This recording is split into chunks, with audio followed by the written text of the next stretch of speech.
This week's episode of the Unofficial One Piece Podcast is sponsored by Kolektakon, your source for One Piece Mega House merchandise. Go to kolektakon.com/One Piece.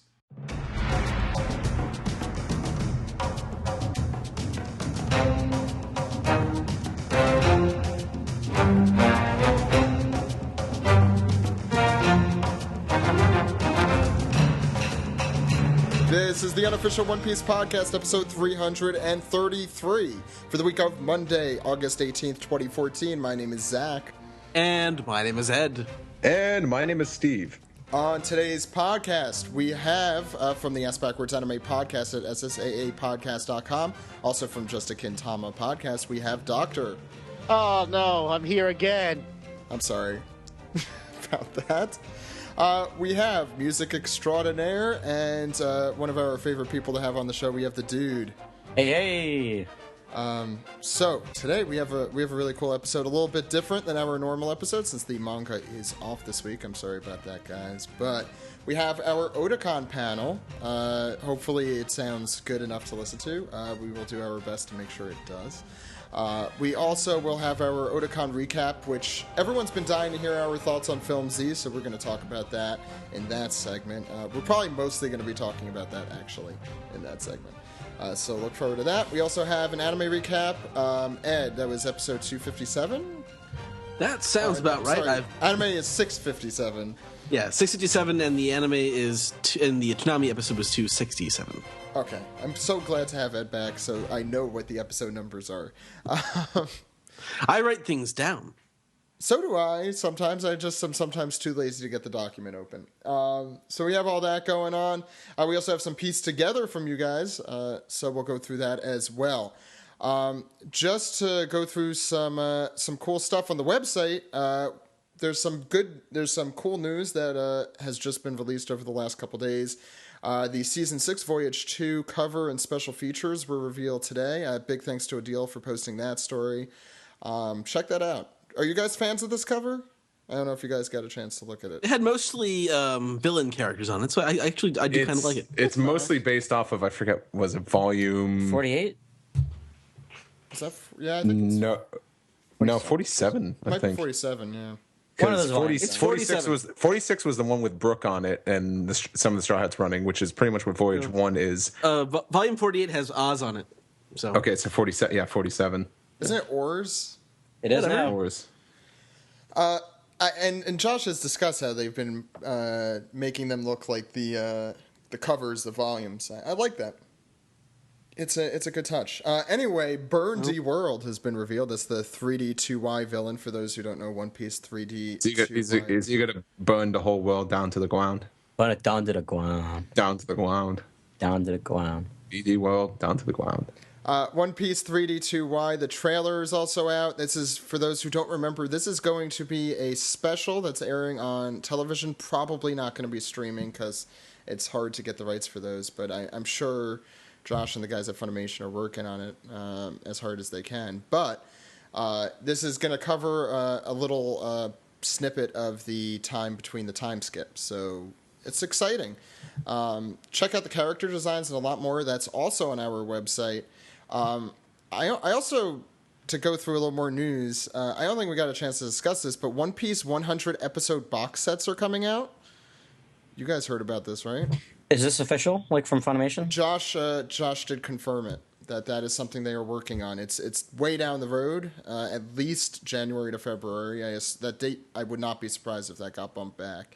I hope there's a lot of like. I'm sorry, I heard everything but what you're actually talking about. The 100 episode box sets. Oh yeah, that's. I hope they have like a lot of cool like special features with it, because I would actually consider buying it again for that. It's, and I'm not just like plugging it. $70 for 103 episodes. It's really good. That's a sweet deal.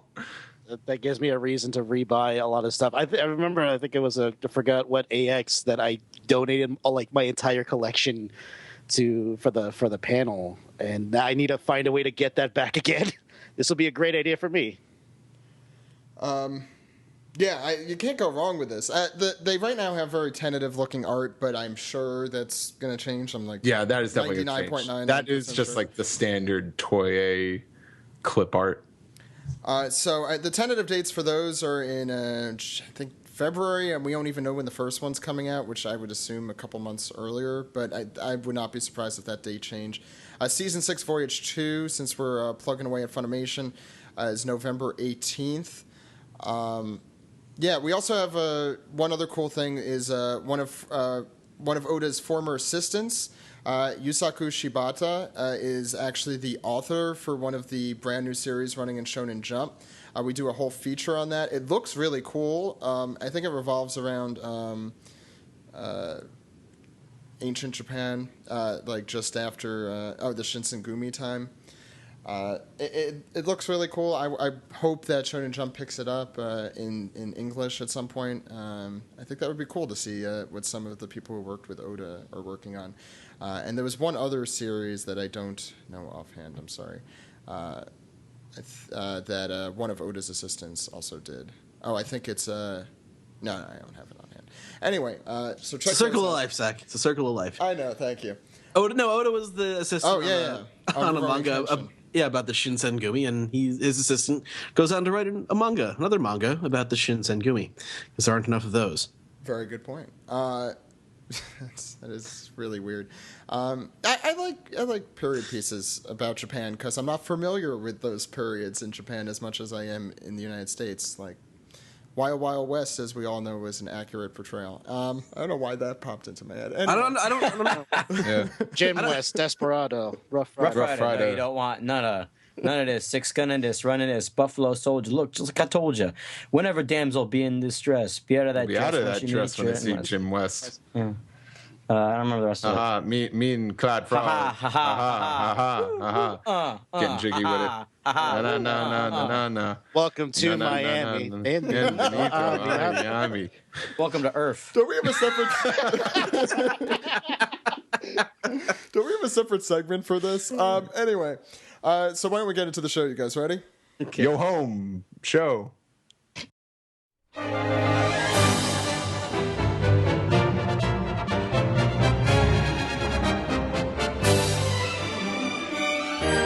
This is the anime recap for episode 657, The Most Violent Fighter, Logan versus Rebecca. This episode, Yeah. pretty good. Yeah, no, I thought it was a pretty good episode. Previously, for those who don't remember, Rebecca continued fighting, Luffy continued watching the fighting, and most importantly, the character Rolling Logan appeared. And also Bartolomeo was running all over the place. And Bartolomeo was running and crying. Although at the beginning of this episode, he sort of stops and just stands still for a few minutes thinking about what he's going to do next. Right at the beginning of the episode. And he remembers all of the crew.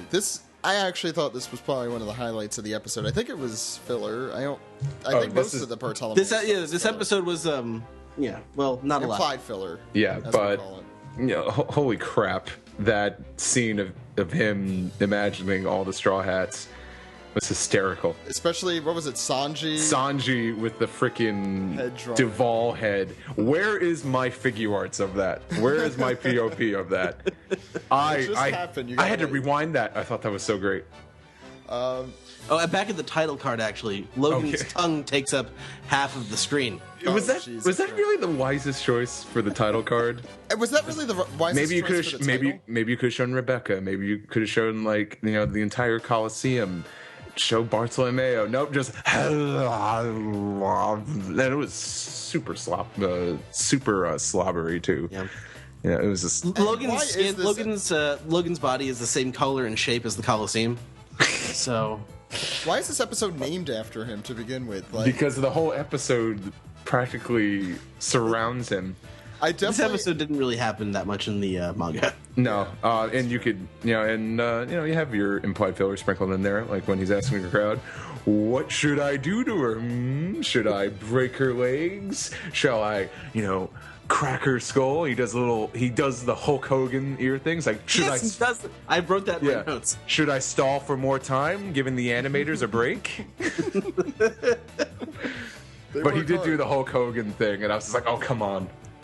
It's got it. Isn't that good implied filler though? There, at least they're like drawing from Yeah. the material that Oda was. I mean, he's Hulk Hogan rolling Logan. That was the connection. Yeah, that's kind of the point. Yeah. So it's yeah. kind of cool that he did I'll that. isn't break her bones for $9.99, dude.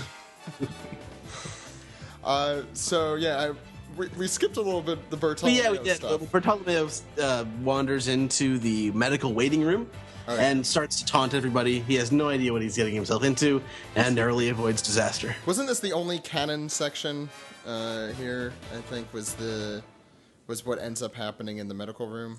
I don't know. We haven't talked about Agilia yet. Now you're really just jumping ahead. Yeah, I don't know. Ed, you've been gone for a while. There's a structure to this. There is It's a chronological structure. chronological. That's not a word. Well, It's perfectly cromulent, though. Well, Okay? I find it to be a very cromulent word. Yeah. Okay, let's But, begin some more discussion here. Sai and Boo are in the medical waiting room. They haven't forgotten their steak just yet, so they're still yelling about Chinzhou. Even though, how can he come out the door if there's another door. There's another door on the other side of the room. They're fine. He's fine. Don't worry about it. So Bartolomeo, I like what he does here also is that he annoys the bunch of losers in there for no apparent reason. Well, they're the suckiest bunch of sucks that ever sucked. Oh, they just plain sucked. I'm sorry, my damn wiener kids are here. Wow, that's how many Simpsons references in the first minute of the anime recap. So anyway, we find out Musi. We find out. Oh no, is that in this part? Musi and Hideo are in this. Oh no, we also have a lever and a trapdoor. Yeah. Oh, well, And I forgot about the whole Sai and Boo thing. The one implied filler I really didn't enjoy was Sai just being overly dramatic. Like, I am so sorry. Let me bow in front of you. Well, they did that. That He had is- that same yeah. trait. He did that at the beginning of the arc, I think, at the beginning of the Colosseum. Yeah, it's not new to this scene. They go down the trapdoor, and what He gets a salad. he finds out. Not yet. No steak or salad yet. He falls down and realizes he is on top of a bunch of scraps, and he sees a very large figure talking to him, and it's Hiruden. How did he fit in the hole? Well, if you actually looked, I was thinking that.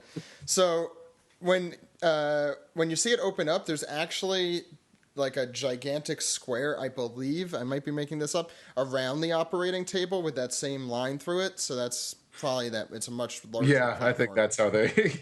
Yeah, because although what made no sense is that the tube was the size of the. Yeah, That's it's what. pretty small. To be honest, though, that did not make sense in the manga either. There was the same issue. So I think the anime, if anything, improved slightly to try and fix that logic, even though it's completely flawed. Anyway, we find out there are some other gladiators down there: Don Chinchao, Elisabello, Blue Gilly. Dr. Eggman, Hack, Jeet and Yes. Abdullah I saw down there. Blue Gilly only has one facial expression, and it's always shocked. Even while he's talking. That bothered me when he was talking. He was just showing off his chompers, just arr, arr, arr. It looked like he was just chomping, not talking. This is the worst day of my life. Oh, you win the Simpsons references for this segment. We should really have that from now on. Yeah, no, Hack being down there was cool to see as well. I don't think he says anything of any importance. Anyway, Don Chinzhao vows to fight against Doflamingo's grandchildren, even his grandchildren's generation. I think that's all that really happened down there in that scene. And then Logan steals. Yeah, Ed, you can Hogan's. please go through this. He steals Hogan's taunts. And did anyone else just think that Rebecca looked a little derpier than usual in this episode with her oversized helmet? She's always been like, well, thank God that was the thing that was oversized this week. Oh. I have other problems with what happened this week. No, Rebecca has not been drawn well in the anime in quite some time. I think since the flashback, she hasn't really been drawn proportionately. Yeah. But, that's my critique. Yeah, well, all the prisoners love her anyway because she rocks. Mm-hmm. But everyone else hates her because she's scum, as they say. You are scum. You royal scum. A few tests of strength from Logan. He's just going around wrecking stuff. God, we're back to the Hulk Hogan thing. Just him just raising his hands above his head like, I'm going to press you, dude. Brother. Stall for time, brother. He does this weird thing where he sort of goes vertical and hovers around, knocking people down. What's that? Also, his hands are as big as his head. Bigger than his head, actually. Bigger than that, Yeah. They're as big as Rebecca. They're as big as they need to be. Mm-hmm. Rebecca also, in the face of death from Rolling Logan, remembers Mr. Soldier. That just reminds me of Logan. Keep those Logans rolling. Or rolling. Keep those Logans rolling. There we go. I just wanted to point out that Logan caught her by her cape, proving that the Incredibles were right. Again. No capes, darling. Agilia, or what's her name? Well, before that, there was that one guy. He was like, "Hey, your back's open. Both of you go to hell." And just Logan kills him. I'm convinced he's dead. Well, it's filler. He does crush a man's bones. Yeah, I'm sure he probably snapped his spine into. Gave him bonitis. I mean, still my favorite part of the Up Peace arc is when Luffy, the crew When randomly Nami kills Eric. it's just like, oh, he's dead now. Didn't she say something like that? Probably. Just kicks him overboard. So it's filler, so I assume the same rules apply here. People stay dead in filler because we never want to see them again. Unlike in Bleach filler. Stuffed animals live forever. Anyway, so Agilia joins to save Rebecca and by saying drop her, and he drops her. I mean, to be fair, she did swing an axe at his arm, but still. He is a happy-faced old woman. Yeah, that's what Luffy called her. I wrote her. Happy-faced old lady.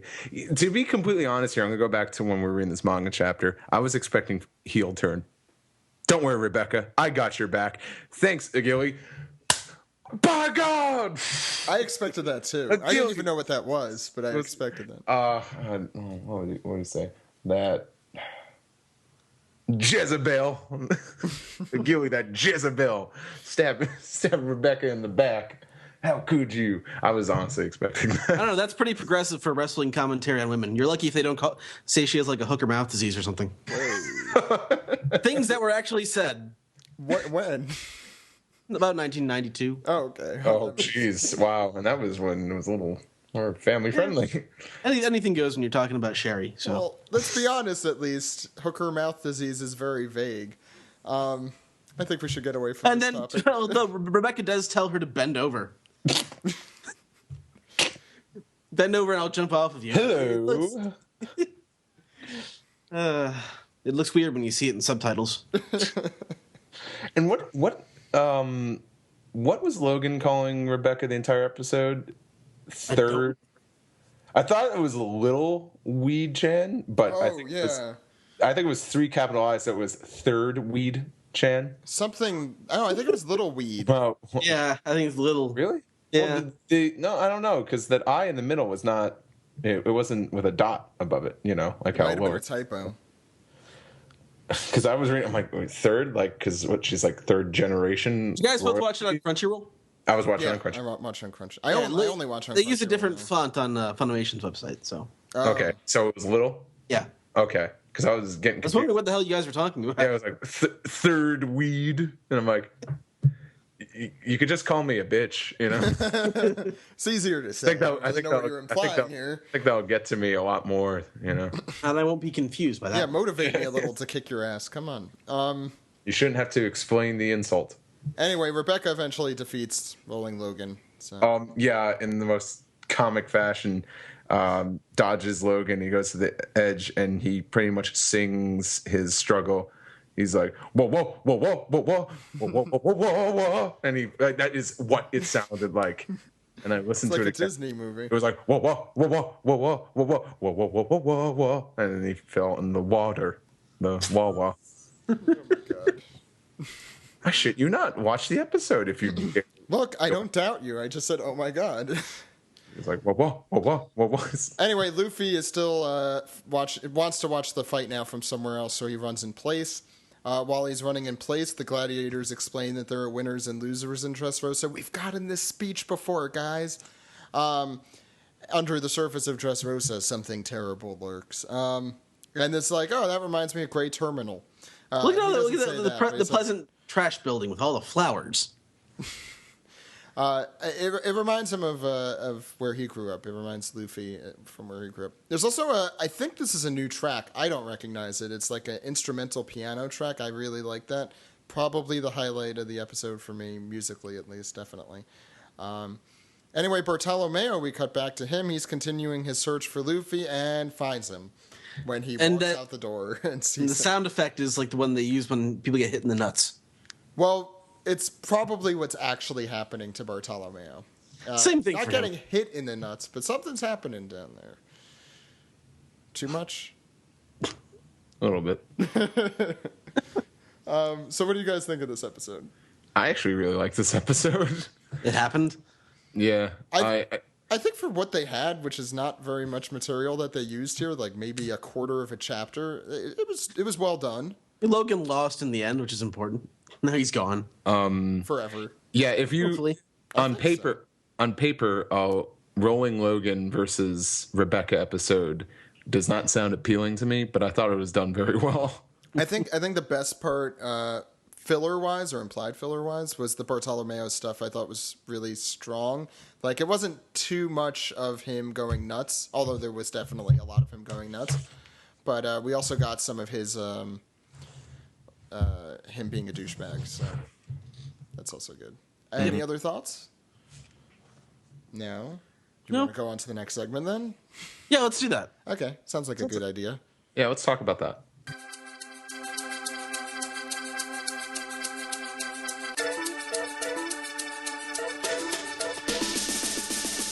This is the Toonami Recap for episode 267. Find a Way Out. Rocket Man takes flight.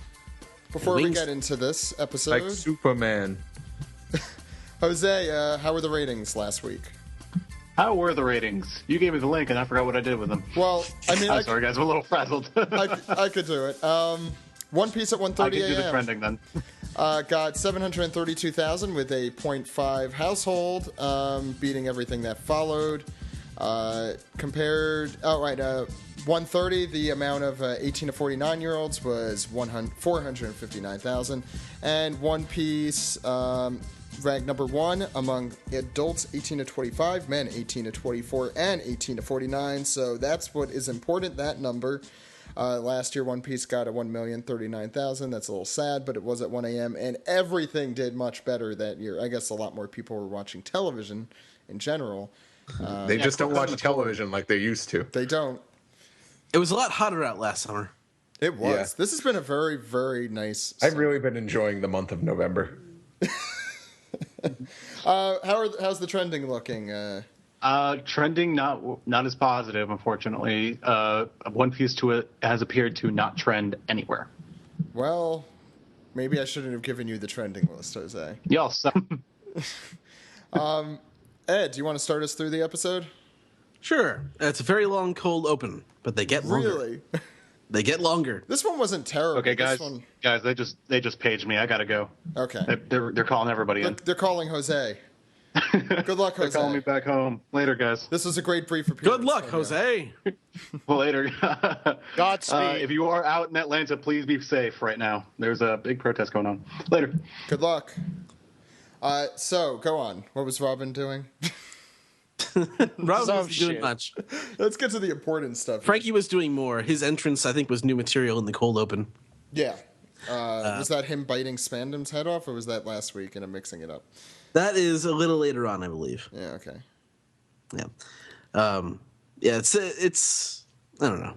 There's the most annoying part about the cold open is all the occasionally new material that's in there. And then the Yeah, song. because I used to just, like, skip through that, and then Ed's like, they put new material on there. I'm like, fuck. It's like back in DBZ when you missed a little bit of like Goku actually training with King Kai. I mean, it was really only in the in the Enies Lobby arc and a little bit in the Water 7 arc. Mostly in Enies Lobby, though. Meanwhile, after Luffy punches a bunch of people, that is all I wrote for after all that. Well, there's a lot of other stuff. Spandam continues to taunt Robin and Frankie, and then he makes weird facial expressions when he's talking to Frankie. Kumadori tries to save Spandam when Frankie tries and bites his head off. Spandam- They're having a face off between Spandam and Frankie. They're just doing faces. Spandam just asked for it. He's just like, "Oh yes, we have you now, just like Tom." and you'll be executed just like Tom. And Frankie's like, well, I'm going to bite you now. In case you get enough of Attack on Titan an hour ago. And Spandam touches the ceiling with his face. And then we find out who's replacing Spandam while his phone is off the hook. And that is Chief Justice Baskerville, which we all know. Luffy does rampage a little bit, and he gets absolutely nowhere. Oh, God, that is one of my least favorite scenes in this arc. It was like super bad animated. Am I correct about that? Super bad animated. Super bad animation. Super bad animated. Anyway, we have... I'd watch that.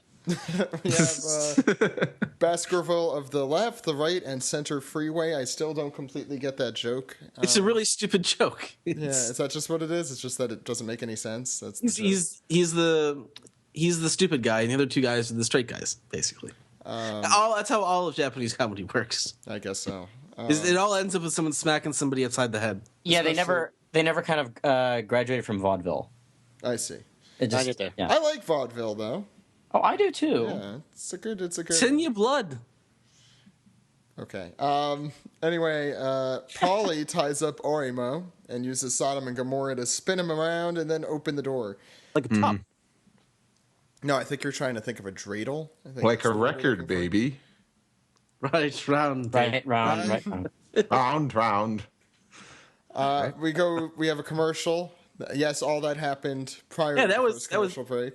That was easy. They just sort of opened the gates.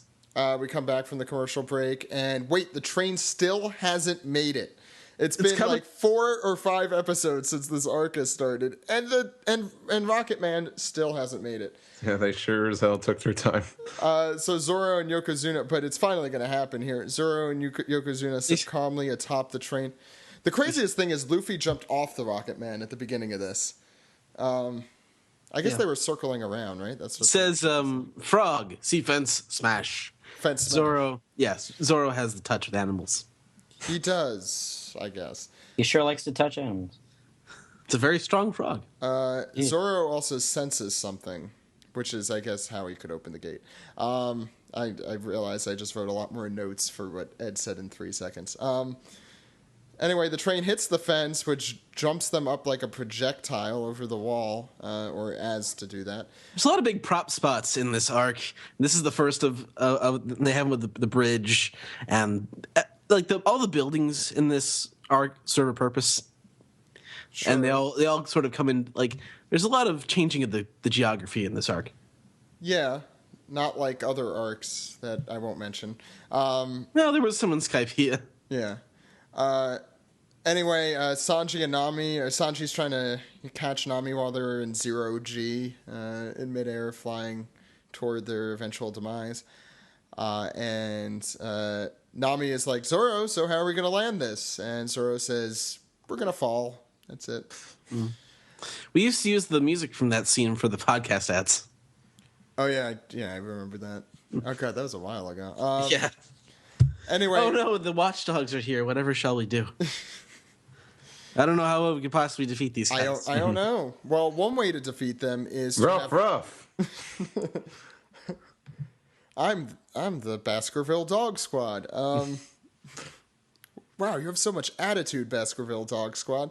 Anyway, Orimo falls on all of them when he gets hit by Rocket Man in the back. I love his face when that happens. Yeah, I've having been kneed in the back while sleeping, that is the face I make.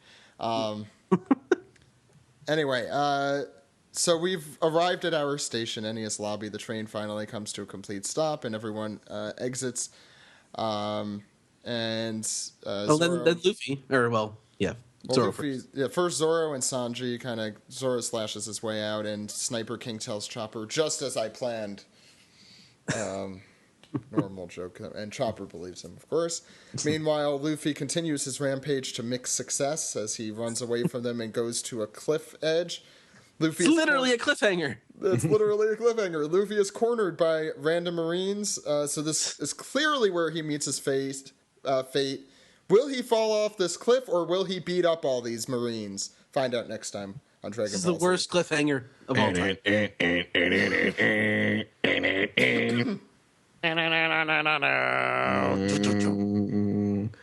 Zoro's in the house.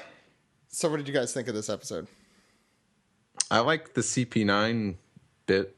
At the very beginning for like a minute. Yeah, that Yes. was this episode was hard to watch. Yeah, this wasn't a great one. I found it funny only to make fun of it. Like I found, I think, a new level to this episode, especially the ending. I mean, come on, it's literally a cliffhanger. It's just all preparing. Why are you always preparing? Just go. Any other comments?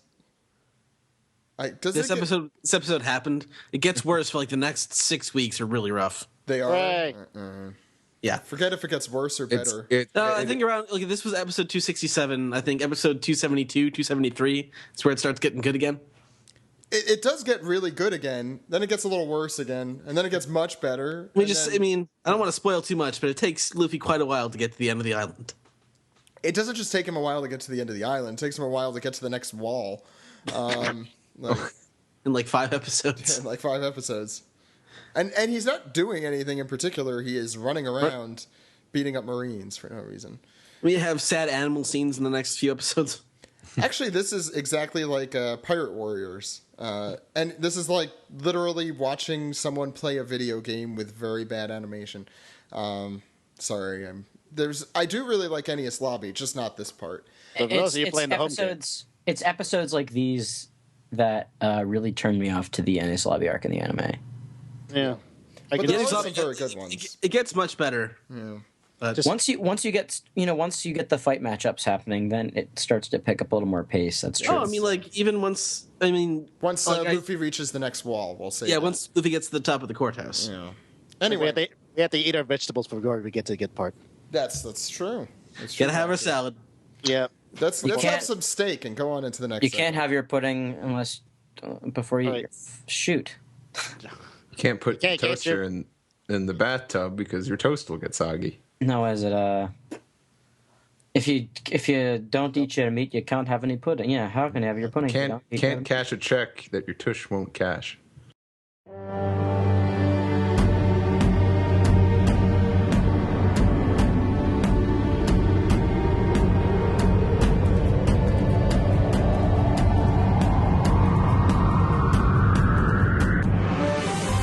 Time to talk about Otakon and One Piece film Z. So I think we're probably mostly going to be talking about the movie since we really didn't get a chance to talk about it. Unfortunately, I don't think the con is as fresh in our minds as it was last week, but our minds were also all dead last week, so hopefully we'll have a nice in-between here. Yeah, as we recorded last week's show, I was actually just getting home from the week. And I was Plus, we needed a gimmick for the following week's podcast. That's true. We needed something to do.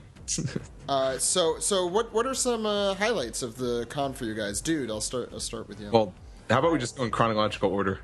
Yeah, that makes sense. I'll sit out the first half of the segment then. All right. I'm trying to remember everything that happened. You guys were there on Friday. I was not. Are we gonna talk about like everything that we did outside? No. Just talk about One Piece related things. Let's see. So Saturday. Was there anything on Friday? I mean, I wasn't there, so I don't know. Besides long lines. Just the lines. That was Thursday. No, that was Friday too. Thursday and Friday. Thursday and Friday. Me, I was in Artist Alley all day on Friday. So how did that go? Was that fun? Did you meet that cool was people? Awesome. This is one of the cons where a lot of people our fans will come up to our table, my table, and they'll chat with me or say like, listen to the show, and I'm like, British? Yes, they're all British. I listened to the show. You have a very good show. What the hell are these accents? I don't know. British accents. I don't know what those are.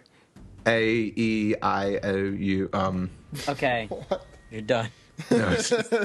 Yeah, I'm gonna take a break.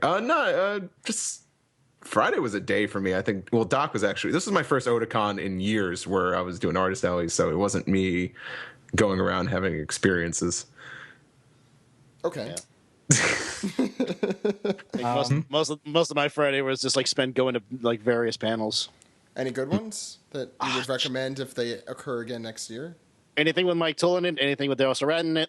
Oh yeah, I got to see what was it? The Dubs That Time Forgot. That was very good. Mike Toll's very good. Daryl also had a very good panel about pro wrestling. Oh, Directly Yeah. before that panel, which was fucking I awesome. could kill Ed for not telling me about that beforehand. I literally saw it on Twitter. I didn't even have the schedule. Daryl was tweeting. I'm like, I should go to that. I have nothing to do. I'm sure Daryl will. Oh, hopefully. I saw a chick get her neck broken. It was ridiculous. In What? real life or on TV? Yeah. It was in a wrestling match. Oh, Wow. Yoshi. I thought it happened on the stage. Oh, I thought you were saying that just happened at Otakon. Yeah. I wouldn't be surprised, but I didn't see it. Thank you, Ed.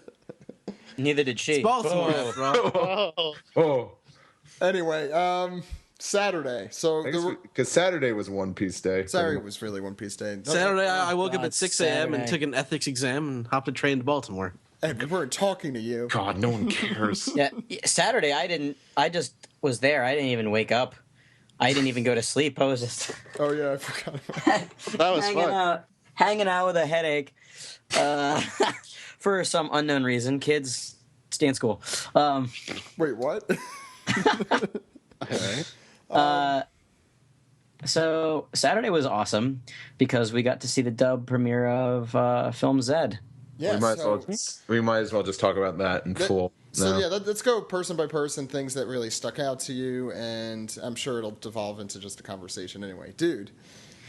Okay, so despite most of the voice cast for the new characters being completely new, they all did an amazing job. Yeah. I was gonna say that. You can still say it. Zed had a southern accent, which I appreciated. I really thought it was I Johnny Cashy. Johnny. Johnny You're the Cash. only one who thinks that. That's how it's pronounced over in the Orient.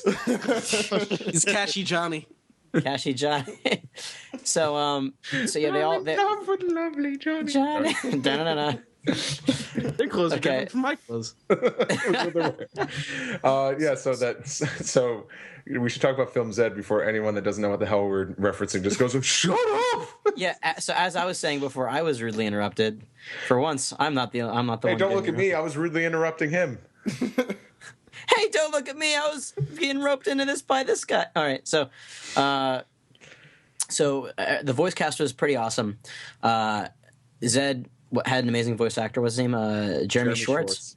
Yeah, if he's listening, we would love to have him on the show. That's Yeah. the one I'd love to have him. He was fantastic. I was particularly impressed with Kizara's voice. I'd like to hear more of it, but I was particularly impressed with Sakazuki's voice because it sounded just like the Japanese voice actor. That's true. I didn't really even think about that. And I don't think that much about either the English or Japanese actor for Sakazuki. That's They're sort also of like true. it's such a gruff. It's almost generic, but it's such a gruff voice that he was always sort of my least favorite of the three admiral voices in Japanese, and that's kind of true. It's true in English too because I love Aokiji's voice, and he's in this movie a lot. Holy crap! Yeah. well, I think Akainu's voice stands out to me in Japanese just because it's the voice of Don Krieg as well. Oh yeah. Wow. Normally, I'd be the person to notice that, but I did not know. No, because I've seen East Blue far too many times. It's true. That aside, the voices aside, the returning cast members did a bang-up job, of course, as usual. Fucking Ian killed it as Brooke. God damn it. Like, he is just, He's stealing all your stuff, Steve. No, all I'm want to saying, hug this man. that's my reaction to Ian. Like, the next time I see that dude, I'm gonna, like, hug him until he dies. hug him, give him a high five. He's going to be the next that as a Tatum. threat against him. Like, It must be weird for you. You don't hug people taller than you usually. Ian's Yeah, not he's- taller than me. Is he taller than me? I don't know. He's taller than me. Well, he His was. his character is taller than me. That is true. His No, I'm character's gonna. like 8 foot tall, I'm just. so- I'm just gonna. Just hug him. Just that was. Dude, continue. Sorry. yeah, but Funimation did a really good job with translations and everything, and it was definitely cool. The best part about it, by far, to me, was seeing it in a theater with a bunch of people who wanted to see a One Piece movie, and a lot of them who had probably never seen this movie before. There were so many cheers for so many different things.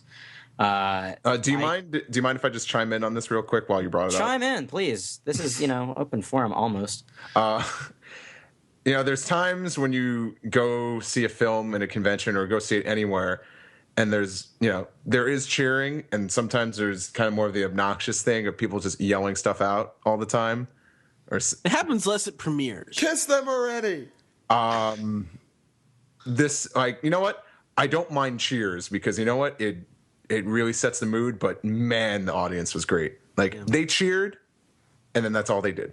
For like everything. And No one tried to get themselves over by yelling out a joke.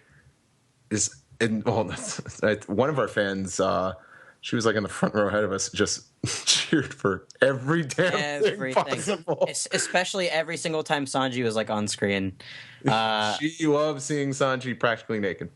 Well, I mean, look, Sanji was actually in this movie. Who too. doesn't? Honestly, There were equal parts fan service in this movie. that's what. Yeah, that's what I love I about this movie. appreciate that. I mean, there was man butt and there was female jiggling. There was creepier, weird shit with the women in this movie, though. It's like, especially the part where Sanji's fantasizing about watching Nami grow up. That is, and you could tell the entire. What made me feel good though about that is that the entire audience was uncomfortable with that. You heard this audible groan, you could feel it. But the nice thing about that scene is that Zoro calls him out on it, and then they have this really awesome fight, like a shouting match at each other. But no, the crowd was just. Oh my god! When General Frankie showed up, it was deafening. Okay. Like when he was doing his shit, The crowd like it was more subdued the second day when I went to see it. Yeah, I think. Oh my so. god! But no, everybody just flipped all sorts of shits. Like it was literally deafening. I couldn't hear anything else but the crowd. And we were in the front. I mentioned this in the panel, but I'll say it here. I thought the cheering was cool. I thought it was awesome. When General Frankie showed up, the cheers just did not stop, and I just had chills. I got chills just from the crowd. It was awesome. And of course, Frankie's in a giant robot, and he's yelling at the top of his lungs and just encourages the people to just be louder.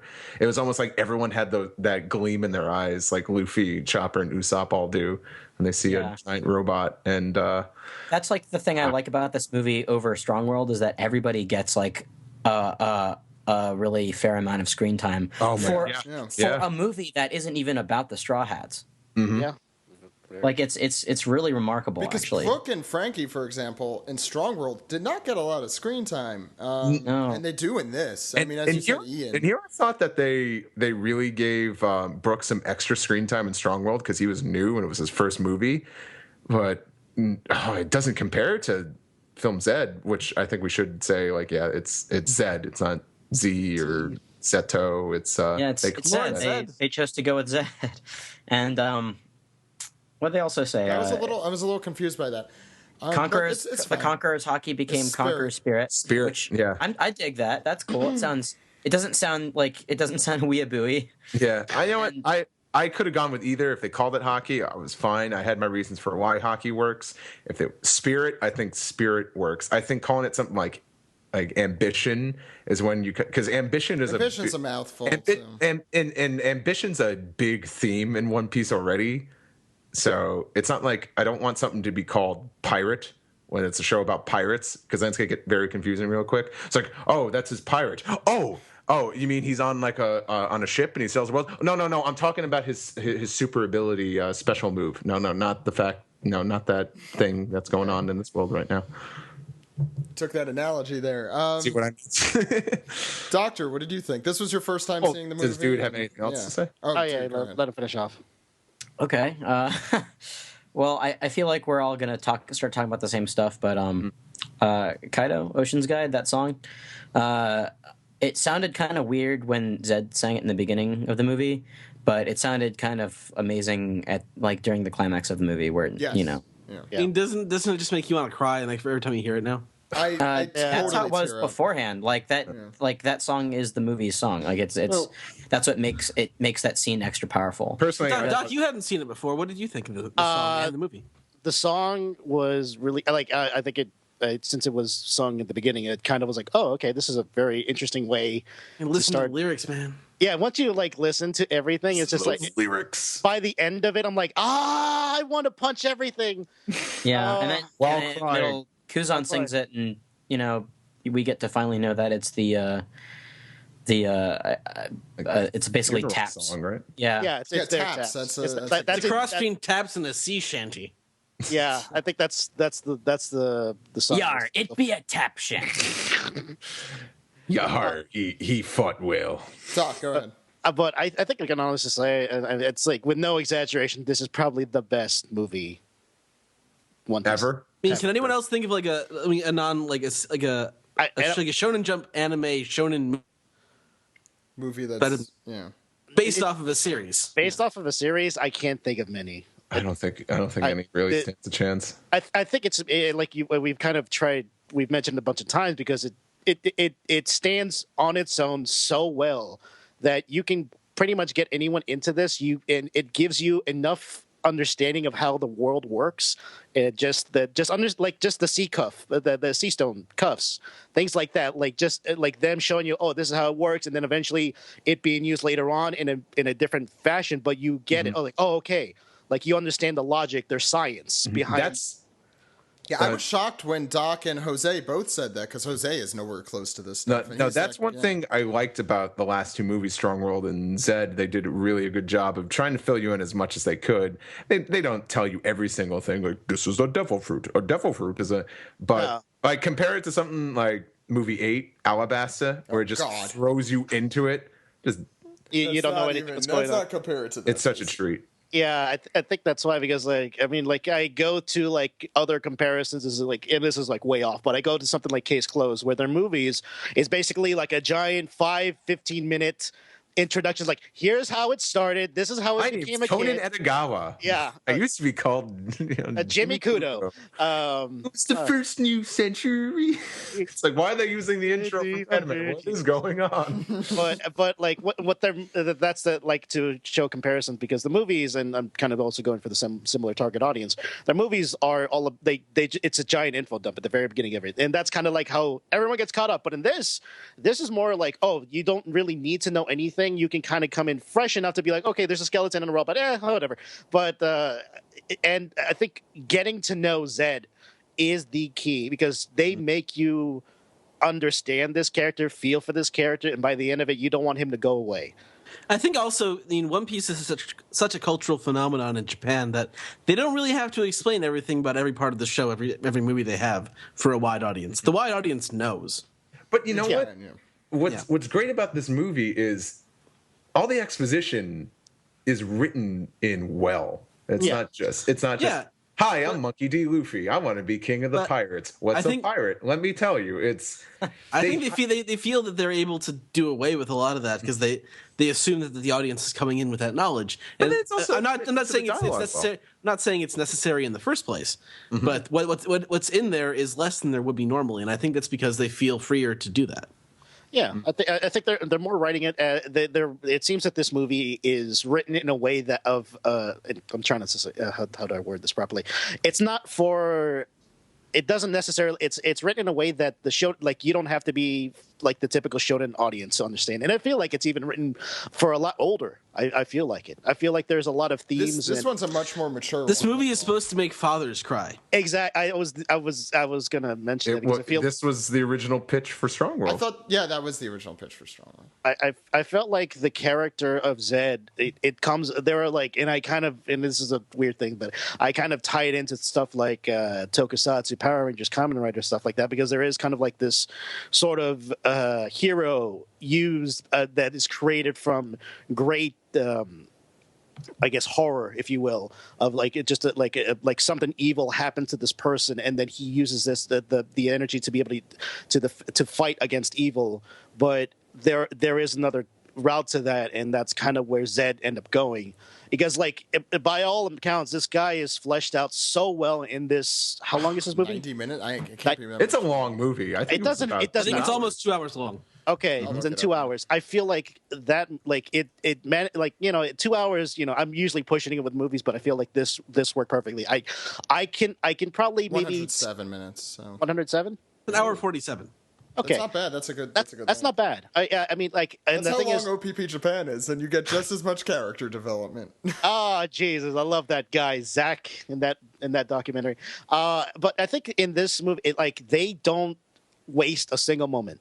I feel like I mean, you can give fan service aside, I can you can get away with some of it, but I felt like every single bit of dialogue regarding the characters is used perfectly, and not a single thing is wasted. Not a single minute is wasted, because everything, it feels like it does not stop. There are moments where I felt like like there is just so much happening right now. I can't really take in everything at times. And when the moments when it's not everything is exploding, I appreciate it because we can like gather ourselves a bit, collect ourselves, have a little cheeky moment, what have you, have little Nami or whatever. But having Robin, who looks no different because damn it, Robin does not look any different at 18.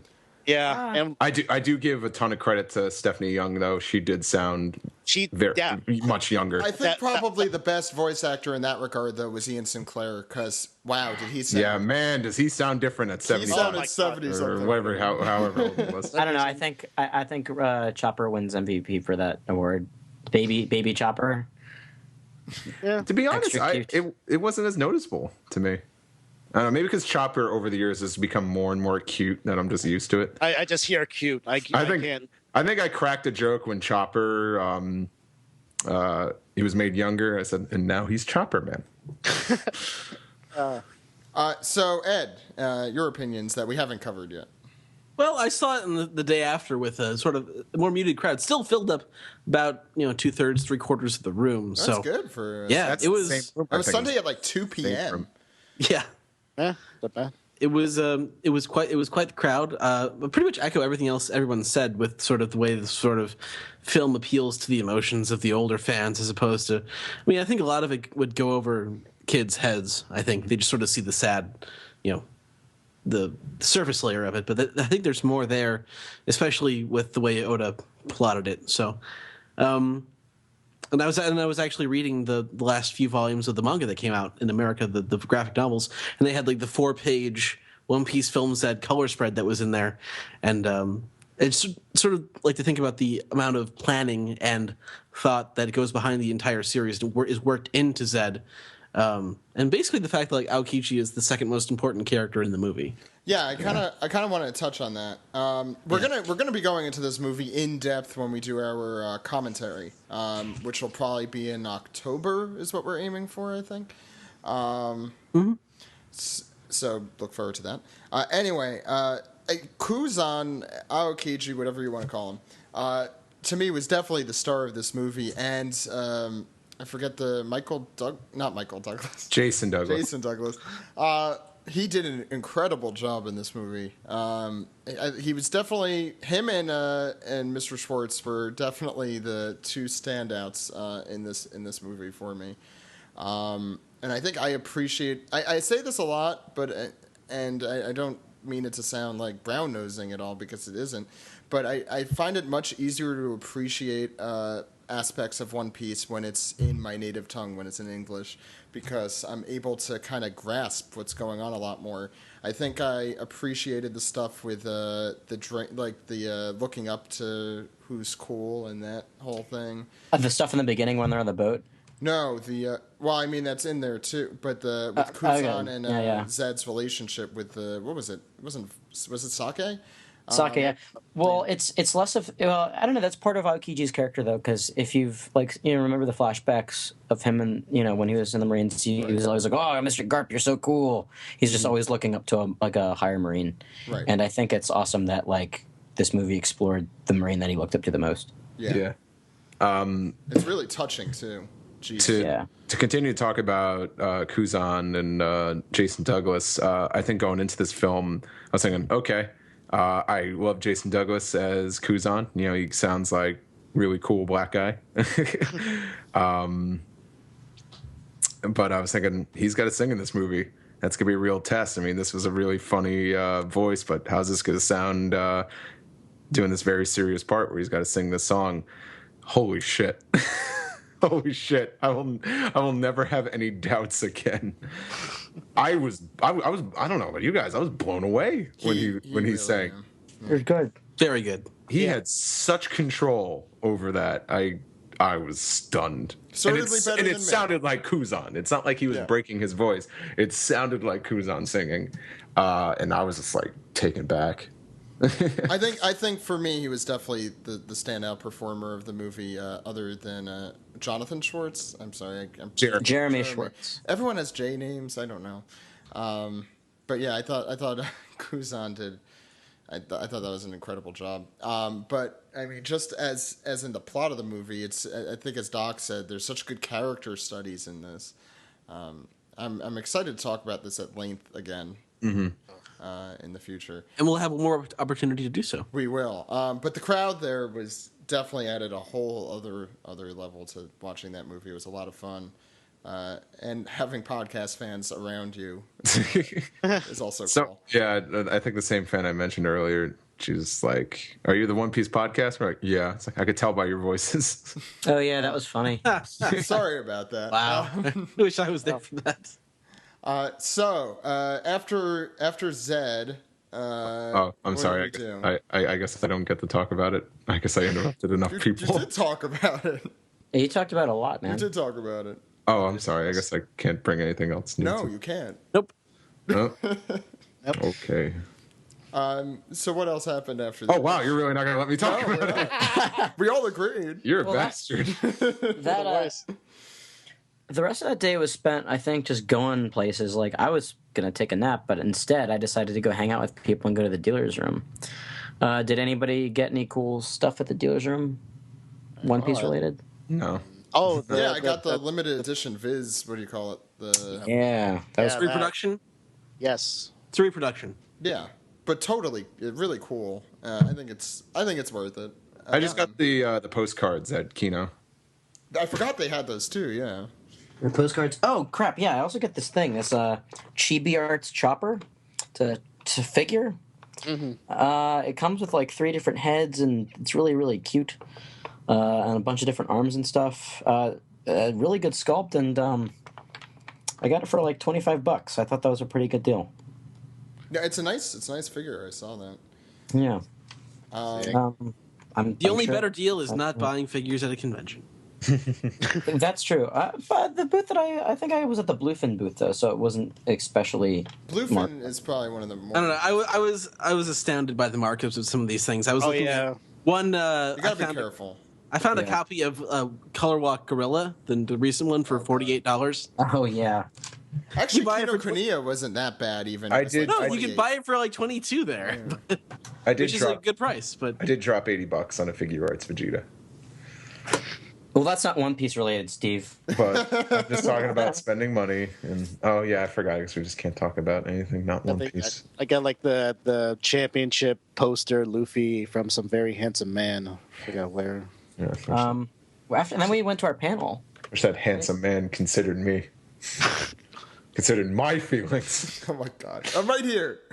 Yeah, you are, you douchebag. Well, at least I'm handsome. Anyway. So then we had our panel, which happened right after the ramen panel, which was far more interesting than it sounds. I actually kind of wish I had stuck on for that. Yeah. Like, there were so many people there. I was super surprised. I'm like, Jesus, a lot of people are really, like, into ramen. Like, ramen has a fandom. Ramen's good. Ramen's a good food. I would never think of attending a panel for it. I really wanted to attend the sake one right after us, but we had other things to do. We had sake plans of our own. We had sake plans of our own. We had our own panel in our room. That's what we do. We talk to the wall and pretend that there's an audience there. I'm saying some show tunes. Don't forget. Oh god, I was trying to forget. I never forget. A lot of singing in that room. So, you could listen to our panel right after this. There's not much we have to go through other than thanks everyone for coming. As always, a really cool crowd. We got a lot of really awesome questions. And a huge line, and pretty packed. I think we packed the room. Yeah, it was pretty packed. I walked in like 30, 40 minutes late. I had to look for a bag of mine. But yeah, it was crowded. Oh yeah, and it was extra long. We got an hour and a half. That was real nice. We filled it up. I mean, if we didn't have the extra time, we wouldn't have had time for audience questions. No. I think we wouldn't have taken as much time as we did on all the other stuff.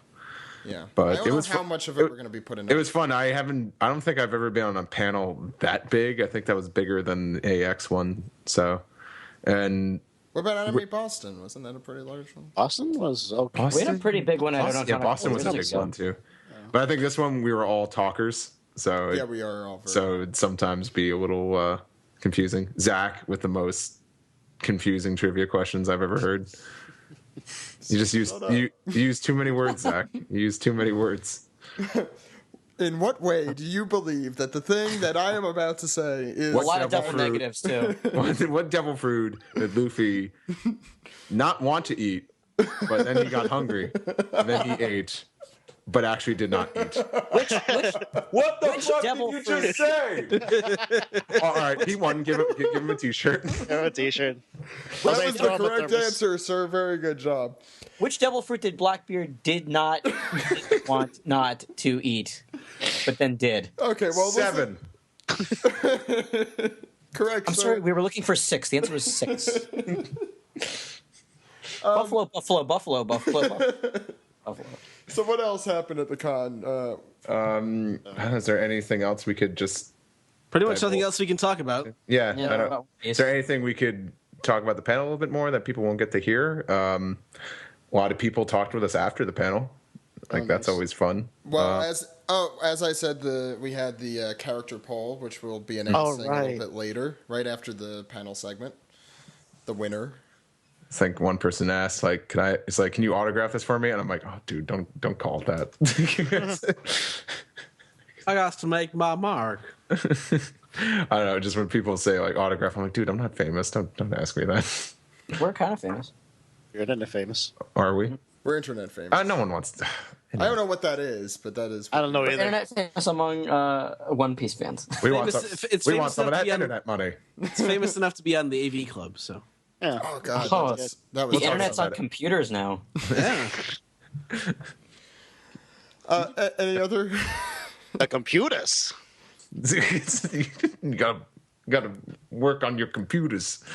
Any other Otakon stuff that you want to talk about? Chaka Khan. No.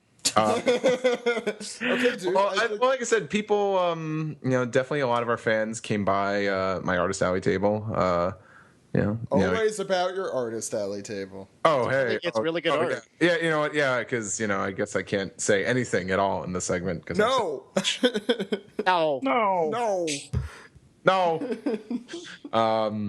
No, but I'm happy that the fans reach out to us. So many people are like, oh yeah, thanks. I bought your prints. I'm like, and then it's like someone that follows me on Twitter or interacts with me online. It's like, oh, you could always say hello and introduce yourself. I'm not like, what the fuck do you want? I just want to play my 3DS and Street Pass. Go away, kid. You bother me. Get out of here, kid. Scram. You got some puzzle pieces, kid? No, leave me alone. You ain't got no Mega Man pieces? I don't want no Trying to bits. get that Mega Man piece. Actually, I really didn't play my 3DS this Go month. Mega Man or go home. That's what I say. It was freaking busy. It was very, very busy in Artist Alley. It gets hot inside the box my pop made.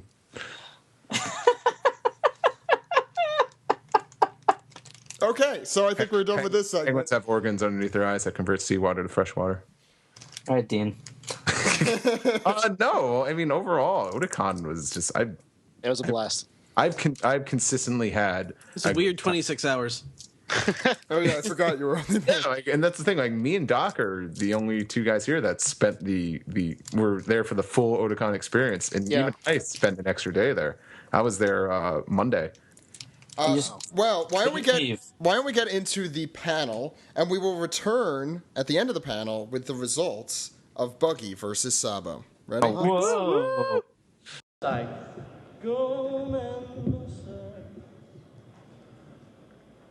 Am I talking? Yeah.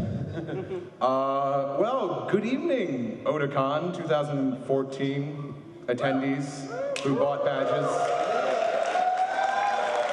You waited online for 3 to 4 hours to get your badges, and now you're here at the unofficial One Piece podcast panel. Thank you so much for joining us this evening. It's gonna be fun. It's gonna be fun. How many of you guys listen to us weekly? That's more than usual. I like it. Awesome. For those of you that don't know us, we are a podcast devoted to anything and everything One Piece. We release an episode every week. And sometimes we go to cons and we just have panels where we talk about One Piece, amongst us, to you guys. We're gonna share some of the latest news today. We're gonna have a lot of fun. How many of you have never seen One Piece or read it? Well, about right, yeah. This is the panel for you. It's cut to the crappy slideshow. What to know about? Okay, we should really. Well, no, we got an hour and a half, right? Yeah, we got. we got a lot of time. Got an hour and a half. Okay. For those of you, but yeah, well, we already went through that. My name is Steve. Hello. Hi. I'm a co-host on the podcast, and let's go down the line and introduce ourselves. Oh, I'm sharing one with Zach now because. Hi, I'm the dude on the podcast, but you can call me Alex, or you can call me Dude, whatever. I do a music segment called the Dude and Zach's Dance Carnival, and now we do a new segment called 20 Minutes of BS with Steve. Hi. It's our baby. It's our podcast spin-off baby. Yeah. Raise your hand if you've listened to 20 Minutes of BS. Has anyone listened to 20 Minutes of BS? Oh my God. Awesome. All right. They have expectations now about your voice. My name is Zach. I started the podcast with my friend here, Ed, back in 2009. And since then, I think we've been going pretty strong. I think that's really all there is to talk about. Right? 5 years of the One Piece podcast. My name is Ed, by the way. I co-founded the podcast with Zach. I'm pretty much the reason he got into One Piece in the first place, and we sort of have that sort of shared favorite series. Next. Is it your favorite series?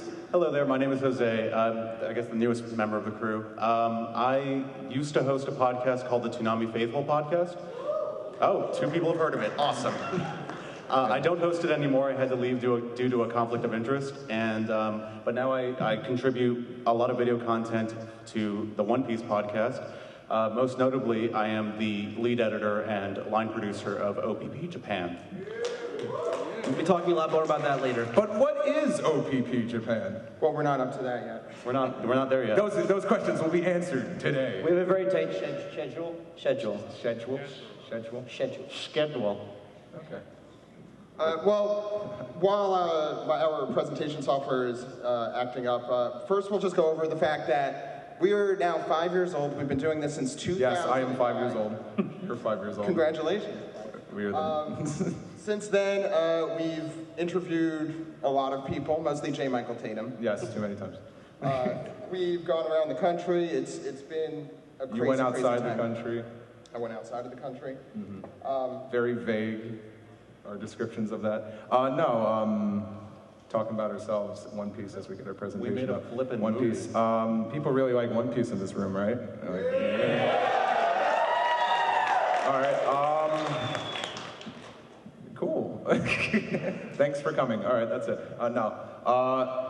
Enough of stalling. How many of you guys have? I'm just curious. How many of you guys have been reading or watching One Piece for like 5 years or over? Okay. Wow. Has anyone gotten into One Piece in the last, let's say, like 3 years? That's a good number. Okay. These numbers are obviously very important. Yes. All right. Oh, cool. We have a presentation. Yeah, it's back. It's back, guys. Cool. Guys, it's back. So 5 years of the One Piece podcast. It's back. It's better than ever. So these are just some of the crazy highlights over our last 5 years. We did a meeting in the middle of Bryant Park and tried to be Marine admirals and failed miserably. Because Akainu is such a fan of Dragon Ball Z Kai. Here's a meetup from back in ASEN. Here is Steve's drawing of J. Michael Tatum being scared off by Buggy the Clown. We also, our correspondent in Japan got so famous that now he has helped edit a book, and he is on the back of the book here. Has anyone actually look at the One Piece 500 trivia book? Has anyone seen that? It exists. I don't know if they have it at the Kinokuniya booth, but look for it, and you'll see his smiling face in the back of the book. We got to record live in New York, much like Saturday Night Live. This was us 5 years ago, and I'm sorry. Look how thin I was. That's Fire Crouch over there for those who are fans of him. In the bottom. The one with the red hair. The one with the red hair. So, I think we should also talk about OPP Japan. We should talk about something that's not Fire Crouch. For once.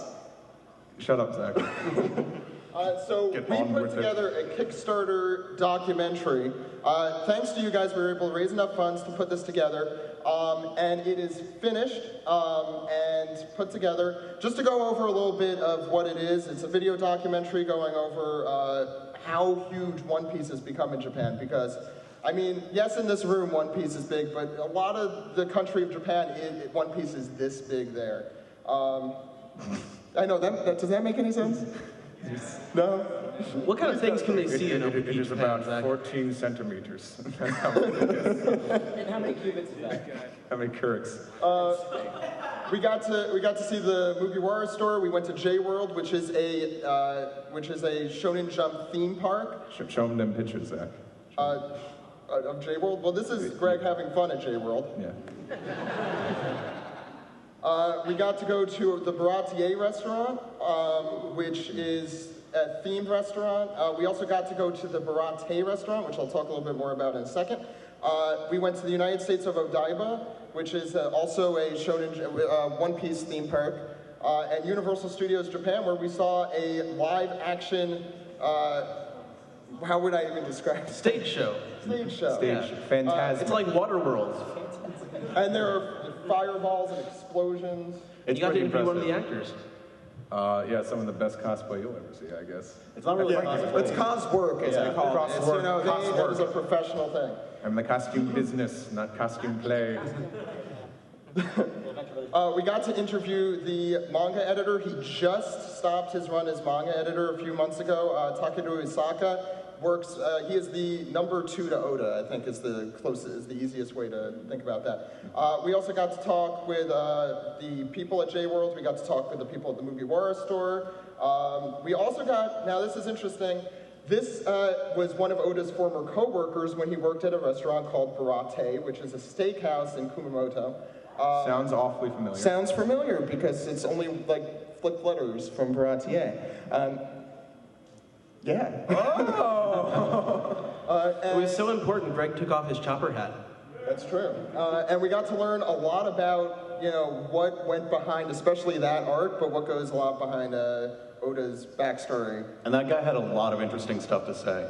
Like, a lot. Pretty much, does everyone, let me take you back a second. Back in East Blue, when Luffy was working in the restaurant, you remember when he was breaking dishes all the time? Apparently that's what Oda did. Yeah. He's a big fan of that. Yeah. So why don't we look at a quick trailer here? Before you start the trailer. Too late. Okay, go. Okay. This trailer's not online yet. You guys are seeing it, or I guess this is the second time we've ever shown it to the public, so yay. You gonna make the same joke then? Yeah, I am gonna make the same joke. I like how that trailer ended with you just like, what am I doing here? Where am I? Thank you. My tireless hours in After Effects were worth it. And just for you guys, this is the second time also we've ever shown this. We have a clip from the movie to prove that it is in fact happening. So this one's a fun one, so why don't we take a look. This is, by the way, at the Grand Arena Tour, which is a traveling One Piece amusement park, kind of. You'll see. Yeah, we can't show you any more than that, sorry. Soon. Soon, we promise. If we did, we'd have to kill you. Actually, we don't have a date yet, but we do have something that we could mention. Okay. Yeah, I can talk now. Oh. Zach had fun. So, Jose, you want to make this? Yeah, I really want to do this because I don't have anything else to say after this part. So we don't have a release date, unfortunately, yet for this movie, but we wanted to give you some update because it's been so long. The film has been done. It's over. We're not editing it anymore. But we have gotten confirmed approval from Japan, Toei, and Shueisha. And can I say the other thing? Yeah, I think you could say the one more thing. And Eiichiro Oda actually approves of the film.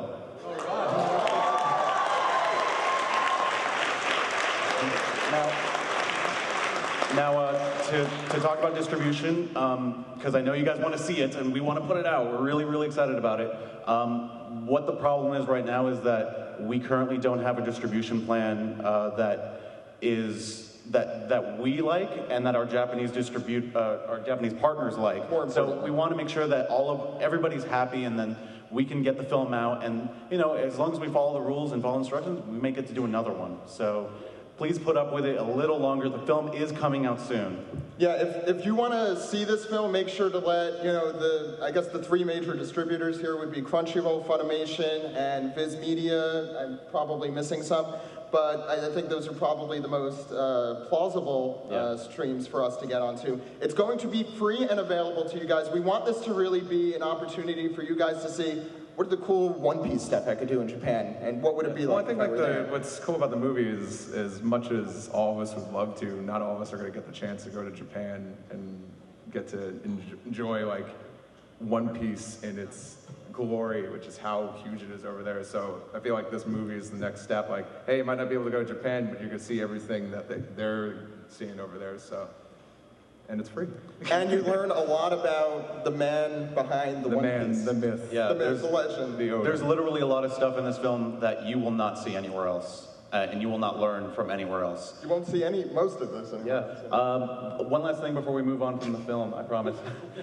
This film was a labor of love. We put, what was it, like a month of production, and then 6 months of post-production. With 3 people did the whole thing. Yeah, 3 people did the whole movie, and now 3 people are trying to distribute it to all you guys. So please cut us some slack. We promise it'll be out soon. Okay, so let's move on. Thank you, guys. Thank you. There's a lot more One Piece to go. So we have a lot of really cool news to go through. It's been a very, very eventful month. This was our most popular story we've ever put on our website. We do news as well as podcasting. Yeah. And actually, Steve, you came up with the title. I did. Congratulations. Where's my money? So we found out recently what the One Piece is definitely not. Oda sat down. I don't know if any of you have heard of Chibi Maruko-chan, but it's like the second or third biggest show in Japan. It's really up there. So the creator of that is a big fan of One Piece, and they finally got to sit down after several correspondence. And so, Ed, do you want to read it in your voice? I could be Sakura, who is, I believe, a woman. So I think that makes sense. We have the audio. You make a fine. No, that's the next one. Okay. Yes, I already decided on how it's going to end. Should I tell you now? Well, I want to know, but I probably shouldn't. But the One Piece, it's not something like the growth your heart went through, right? No, I wouldn't be pulling off some kind of Wizard of Oz thing like that. After having gone through an adventure like that, it wouldn't be fair to not actually give them a reward. So, the One Piece is not in your heart.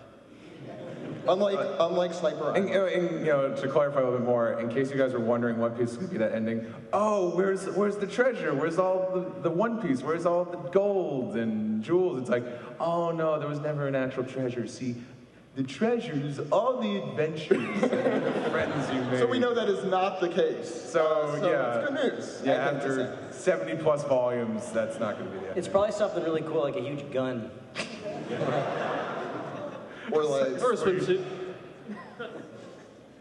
But yeah, we can all, at least we know that Oda guarantees us a good ending. We also have something cool since a lot of us really don't get to hear what Oda sounds like, so I have a little clip. This is from a 2003 interview. So we talked about what the One Piece isn't. This is a little bit about what the One Piece is. Now, just so it's not boring and you're not listening to Japanese the entire time, we'll let you listen to a little of Oda, and then Ed, with his beautiful voice, is going to dub over it for you. Mm-hmm. But it's about the end of One Piece, so that's something we're all interested in, right? But it's not spoiling anything because you... Yeah, we're not going to be like Luffy with Rayleigh, be like, no, I do not want to know what it is.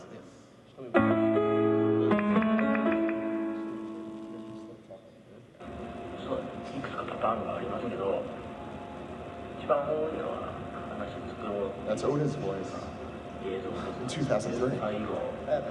Well, there's several patterns, but the one I focus on the most is how's it going to end? What's the highlight, the big scene? Once I can imagine that, I can breathe a little easier. And once we get there, that's one thing I feel pretty confident about. So then I just have to wonder how to actually get the story there. No matter how many people may tell me how uninteresting the story is, I feel confident about that part. So I don't feel scared at all. I just feel like, just keep watching until the very end. You'll see. All in all, though, I just really want to draw, but if you can't vision the ending, then it gets boring to draw. Almost perfectly timed. Thank you, Ed. Yeah.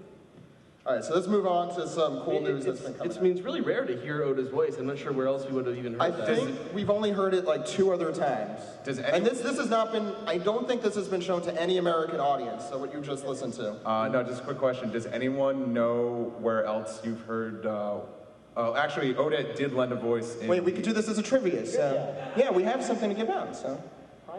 Prizes. Okay. So you ask, yes? So remember the answer you think you have. I guess that would be a trivia question. I'll do it later. Okay, fine, we'll do it later. Do it later. Remember the answer if you know it already. Yeah, and keep your raising hands revved up. Don't ask it Like first, you though. go down. Go into hyperdrive. I don't know. I knew I should have gotten the turbo. I'm really tired. So huge thanks to William for providing all that for us. So this is something that's really cool that's coming out. We all hope it comes out in the United States, but there's no guarantee of it yet. And that is the special 3D2Y. Now this is much like episode of Luffy, I don't know if you're familiar with, episode of Nami, what other ones? There's a bunch. Barry. It follows the tradition of all the TV specials. Well, it breaks with tradition in that it shows a time that we have not yet seen, and that is between the time skip. And it's going to follow someone called Burundi World. Burndy World. Yeah, I get it. And after being an Impel Down for 30 years, he is after Boa Hancock for some reason. And What do you mean for some reason? I don't know the reason. She's beautiful. Why would you want to kill her? She's Luffy's boo. Eiichiro Oda designed the I don't know where to go from that. Designed the character, and apparently the final move is a must-see. And plus, a certain someone is expected to appear for the first time in the anime. I wonder who that could be. Any guesses, anybody? Just yell it. Panda Man. Panda Man has appeared in the anime. Even I know that one. Sabotage. Mr. Sabotage. Mr. Yes. Cravat. Mr. Cravat. Yes. This is coming out on August 30th. It's a little picture. And we're going to see how he got hockey, or how he started learning hockey. So, I mean, he had it before that. You always had it in there. This is a lot of fun. It's time to talk about Funimation releases. Steve, I feel like this is your wheelhouse. All right, what do you want me to talk about? But before we continue, sorry, coming to the stage right now is Doctor, our fifth panelist, or sixth panelist. Or no, he's not. And there he goes. Steve, go ahead. Whoa. Come on up here, man. Sorry, I was just blown away by that startling announcement. Okay, Funimation releases. I'll get that in. I'll get my time in. First of all, season 6, the Thriller Bark arc, for any of you guys that are a fan of that, finally has a release date that's September 30th, exclusively on Amazon, has the first 13 episodes of season 6, and it's the debut of a very important character, I guess. Hogback? Hildon. Corona. Bearsy? Zombies, yes. He got it. It's not zombies. All of the zombies All the zombies. are integral characters. The Michael Jackson dance. And there so happens to be a skeleton named Broke that also shows up on there. Jose, I feel like you should talk about the next part here. Yeah, that's not a conflict of interest. Who watches Toonami? I love you. I like that. Who watches One Piece on Toonami? That should have been equal. We love the guys at Adult Swim, and they love you back. And so they made you this fun little trailer. If you're going to play it. Oh yeah, I guess I will play it. Definitely my favorite part of the trailer. It makes them seem so much cooler than they actually are. So should we talk about ratings? We did mention earlier how we've been doing the podcast for 5 years. And let me take back 5 years. At that point, Toonami was gone. Toonami We were making our no own more. Toonami. We weren't even sure if we were going to get any more One Piece dubbed episodes past season 3. And now 5 years later, Toonami's back. One Piece is back. And hey, they threw us a bone and they gave us a new trailer for a new season. And I flipped the hell out. And when I saw that at 2 o'clock in the morning when that aired, I was like, oh my God! I think Sarah actually edited that one, so... She did a fine job. She did a very good Tell all those people at Turner. Yeah, tell Fine everybody job. at the Toonami Tumblr that you love them, and to make more trailers for One Piece. They do listen. They They listen. They listen to you, for real. So there's one other thing that happened this weekend. All right, I'm not going to do that little coy thing, but Film Z the English dub did premiere at this convention today, and how many of you guys went and saw it? And if you didn't see it, go tomorrow. Yes, if you didn't see it, encore presentation at 2 p.m. Yes, 2 p.m. Should we talk about it a little before we show the trailer, or should we show the trailer? Yeah, I should talk about how how awesome the movie is. That's it. No, I really. Why don't we show the trailer, then we'll talk about it. Okay, we'll talk about it. It's an awesome movie. This is probably my favorite trailer from Funimation. So, and even outside of it. Not being biased or anything. No. No bias, no. And that also, the street date for Film Z is September 30th, the same day as Season 6, Voyage 1. Yep. A lot of One Piece on September 30th. But we got to talk about the English dub premiere today. Being able to come to Otakon and see the premiere of that and watch it in a huge room with so many One Piece fans was an incredible experience. It just made the weekend for me. It was awesome. The fans were really into it. I think when General Frankie showed up and everyone was cheering, Oh my god. chills down my spine. Because who doesn't love a giant robot? Yes. I mean, let's be honest. Well, besides the girl, women. No, chicks dig giant robots. Quick question though. Question for you guys on the panel. Question to all you guys. All right. Raise your hand if you cried at the end. I cried. I approve. The only One Piece movie to make me cry, and that's a feat. Mm-hmm. Was it because Avril Lavigne was singing? No comment. Yes. Dude, what was your experience with it? What, today? Yeah. It was really awesome seeing it like on a huge screen with a crowd of people. Like it was, I got really jazzed to see everybody else jazzed about it. Like it was quite a euphoric experience. Jose, you're not caught up, so I'm kind of I'm at curious. Thriller Bark. So you're up. Did you just finish Enies Lobby, right? Whatever's out in English now. Yeah, I just finished Enies Lobby. Whatever's on Hulu, that's what I follow mostly. How many people are where he is, or around where he is? You've got I feel your two pain. people. You got two to really three good. people with You guys can exchange numbers and be friends.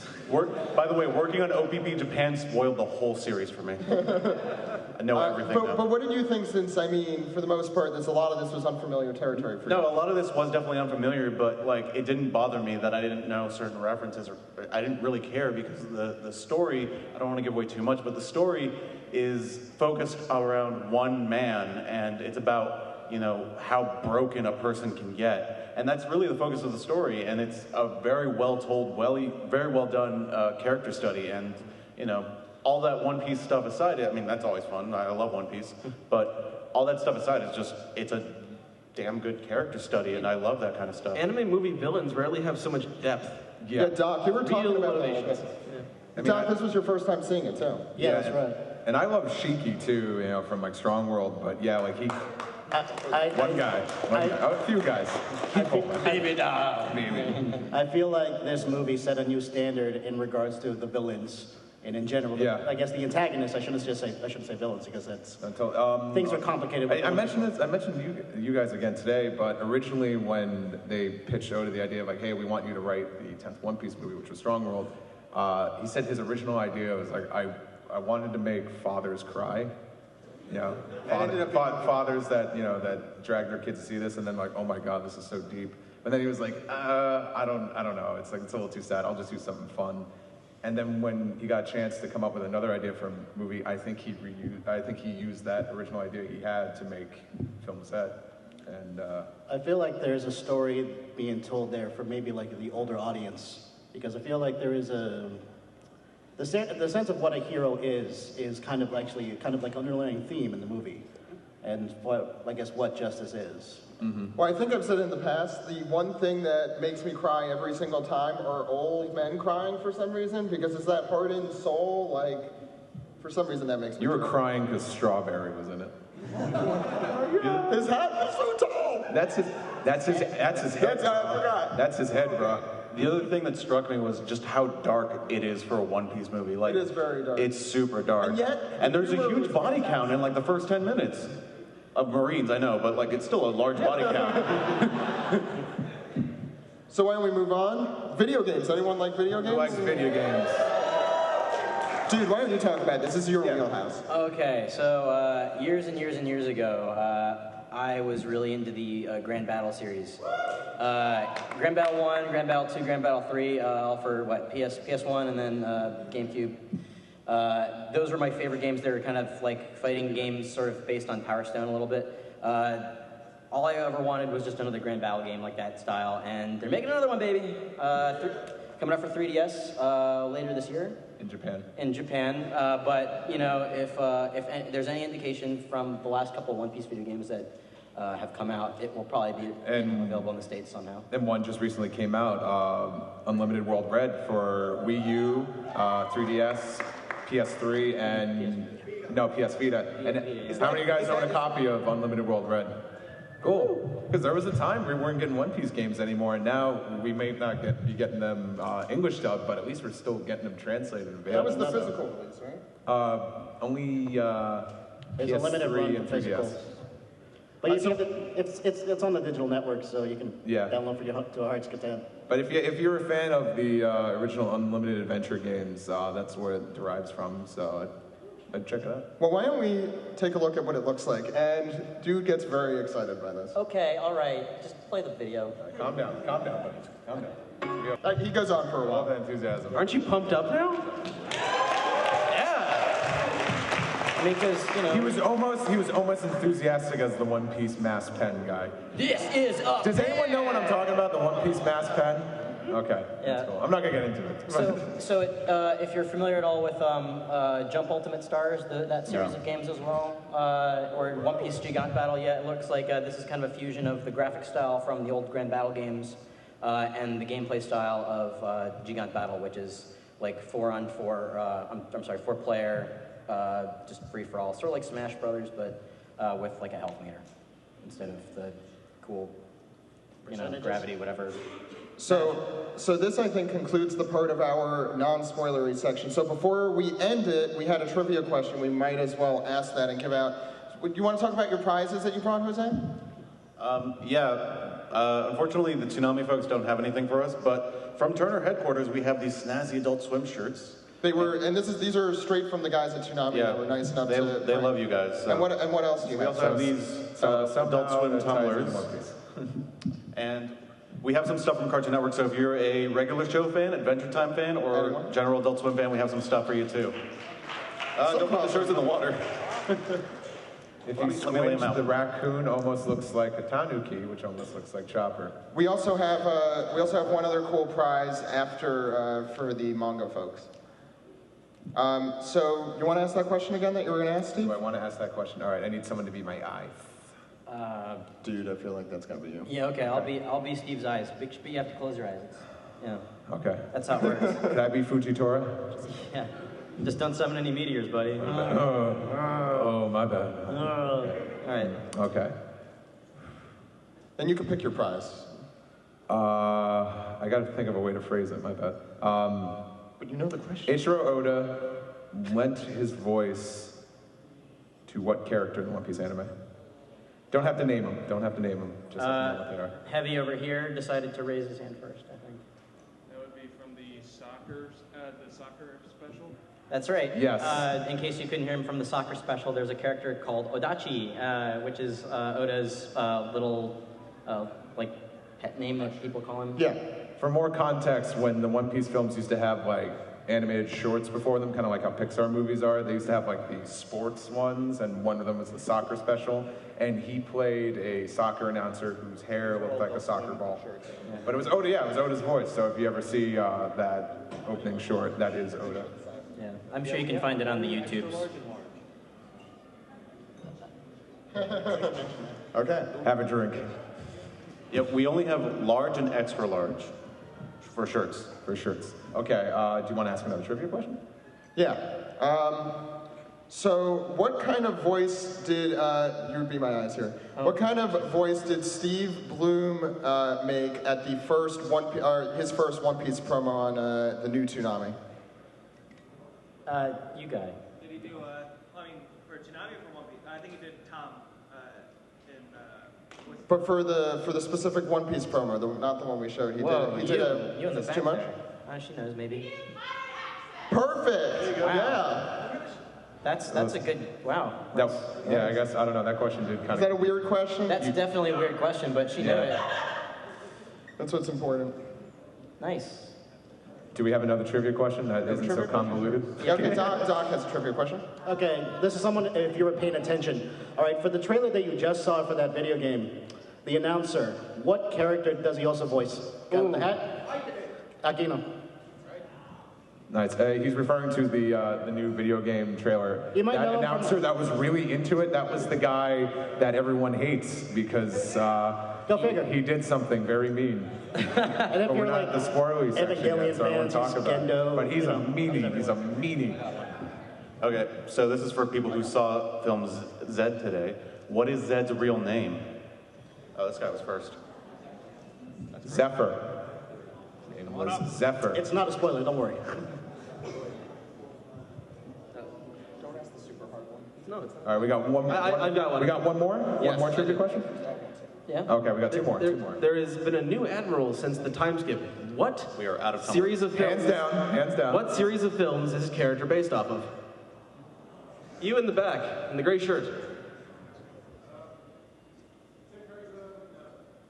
Nope. Did You say in the Tim- stripe there? Did you say Tim Curry? What's that? Close enough. Is that Zatoichi? Zatoichi. Yeah. But it's the blind swordsman. Go for it. Go for it. Wow. There you go. You want another All prize? right, judges. All right, Do we have another one? Because To say, just in case you all didn't know. your questions are getting so convoluted now. I feel like we should ask, who's the main character in One Piece? That's not a real question. okay, I've got one. In the new wait, I guess would this be spoilery or because we just talked about Fujitora? He just did a spoiler. Fine. This is in regards to the other new Marine admiral that we haven't seen yet. What is his name? It's not really a spoiler because we haven't seen And it. you gotta pronounce correctly. You, Tomorrow Black. Green Bull. Green Bull. Yeah, we can accept that. Green Bull. Also known as Ryokugyu. Yeah, I could have pronounced that if you Why don't you try saying that, Zach? 5 times. Okay, I'll do it for the panel. Because I can't pronounce anything. Ryokugyu. Ryokugyu. Yeah, Ryokugyu. fun thing about Zach, if you guys have never listened to the podcast, Ryokugyu. Zach is nefarious for Nefarious? completely- Nefarious, yeah. Notorious. Notorious. Well, he's also nefarious. Infamous. He's Well, all you of can come those explain things. it, right? He got it, right, dude? We're Yeah, going. yeah, he got it. Yeah, come on up. We'll do one more question, One more question, then we got to talk about some good stuff. Infamous. and then we'll go into The the good latest stuff. and greatest in One Piece. I'll make this a little easier since we're going across the board. What are the 3 real names for the 3 admirals prior to the time This skip? guy in the glasses right here. You, sir, in the white t-shirt.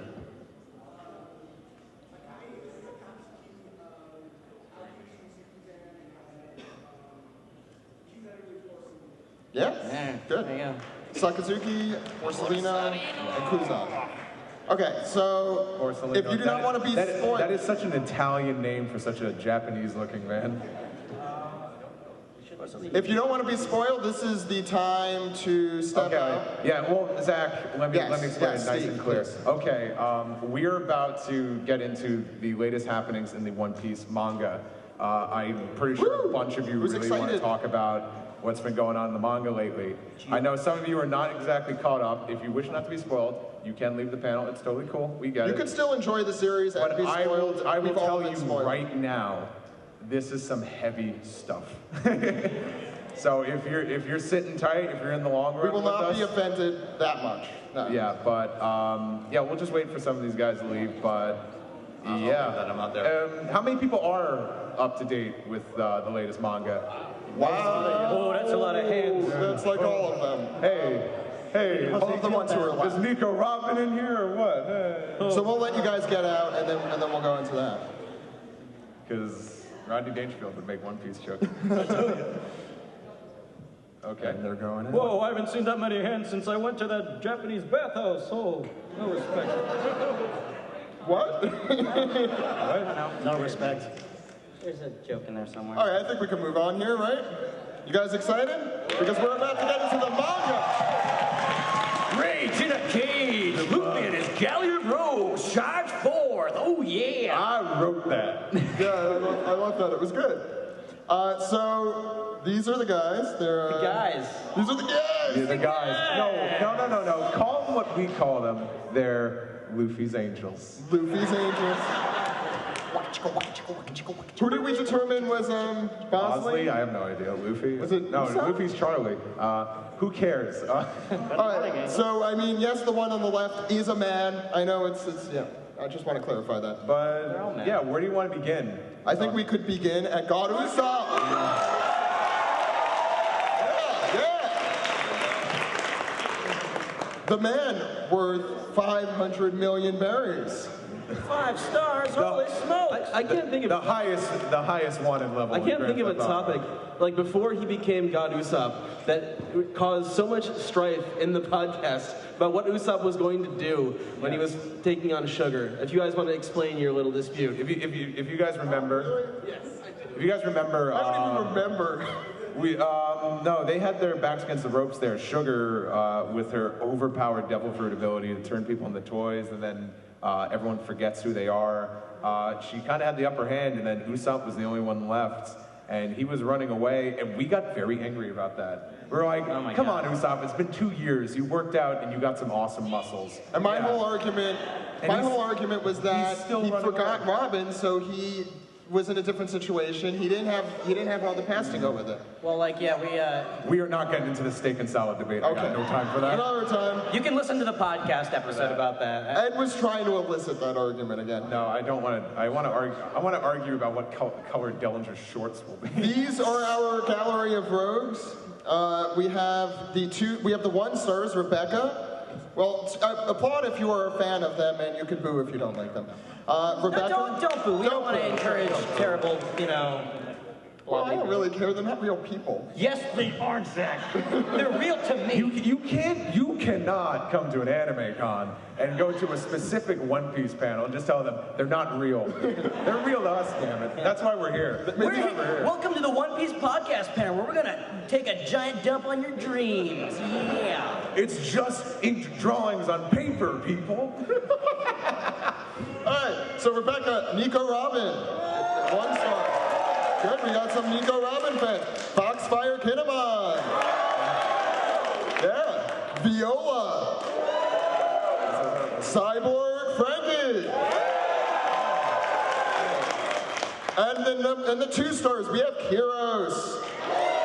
Also the toy soldier. Hey Doc, how do you pronounce his name again? Oh, Kyrios? Kyrios? The new cereal coming from Dressrosa, Kyrios. Part of a balanced breakfast. Kyrios, no longer the toy soldier. He's limping around and kicking some ass. We have Pirate Hunter Zoro.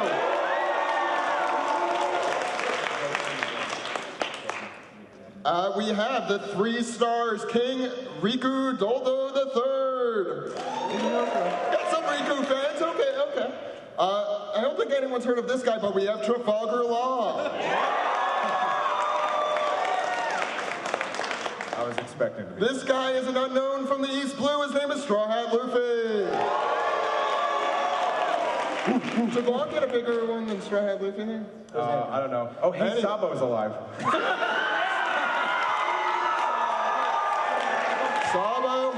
I think Sabo's winning this fight. And he's right over there. He's like, I'm alive! So that's our gallery of rogues. Wait, we forgot one person. Usopp? Wait, somebody just boo Usopp? Boo him. Boo you. Boo earns to you, miss. I was saying Boosopp.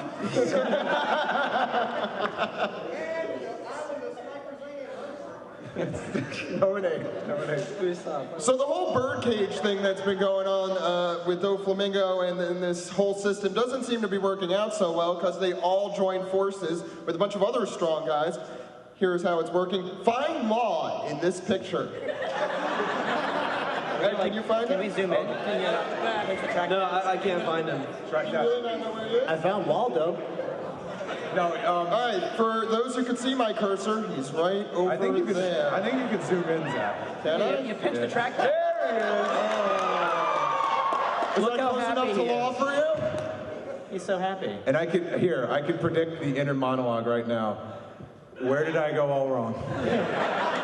Zoom in. Why did I ever do this? I could have just allied with, your Rouge or Capone. Eustace Kid, but no, I had to pick Straw Hat Luffy. Now I'm handcuffed to a What bull. about these two guys, Abdullah and Jeet? I think anyone is a big fan of them? See, we're big fans of like the guys no one cares about. The guys based off of professional wrestlers. Hey. Iron Sheik. I thought these guys were just gonna get beaten by Bellamy and never show up again, and now they're like Luffy's like sidekicks. It's crazy. They're the best. That's awesome. Okay. We also have Don Shinjao. We have. Okay. He's from France. Hiruden. Wow, I The forgot. giant. Oh hey, it's White Horse Cavendish. Who's a fan of Cavendish? Of course. What about this guy, Blue Gilly, in the background, covered by the bubble over here? Hideo? Hideo? Yeah. He's got exploding arms, but not like Gladius, who has actual exploding arms. I want like a buddy fighting spin-off with like Hideo and Blue Gilly just fighting their way around the new world. Nobody else wants that? All right, I'll take it. Oh, we got Elizabeth there. Zoro is the only person acting normal in this picture. Okay, I've been getting this. I've been hearing this comment a lot lately, but I hear, "Wow, Zoro fighting in a suit is the coolest thing ever." It really is. I think any fighting in a suit is cool. Okay. After Stronghold, everybody just kind of wanted more of that. Can we just talk a little bit about Zoro for a second and how super arrogant he's been since the... He is very cocky. And it seems justified at this point. First of all, we should talk about a few more characters. Luffy's new best friend, Moosey. Moosey. The bull. And last but not least, so happy to see Dr. Eggman join us. It's Dr. Robotnik. I'm sorry. I didn't get with the times, man. Get with the times. Sonic Heroes. God. Pika. Alex, why don't you do some lines in Pika's voice for us? All right, in case you guys forgot or didn't know, Pika has the... well, let's show a picture of Pika first. Show that picture up Yeah, look at him. Look at him. This guy is the size of like most of the island. He is an Attack on Titan. You like Attack on Titan? One Piece has its own Attack on Titan. Don't worry. Yeah, look at that. By Attack on Titan, I mean so he's huge. Attacking. He's muscled up. He's fearsome. I can only imagine just how fearsome his voice is. Yeah, it probably sounds something like this. Don't get so cocky! You're a little band of miscreants! ...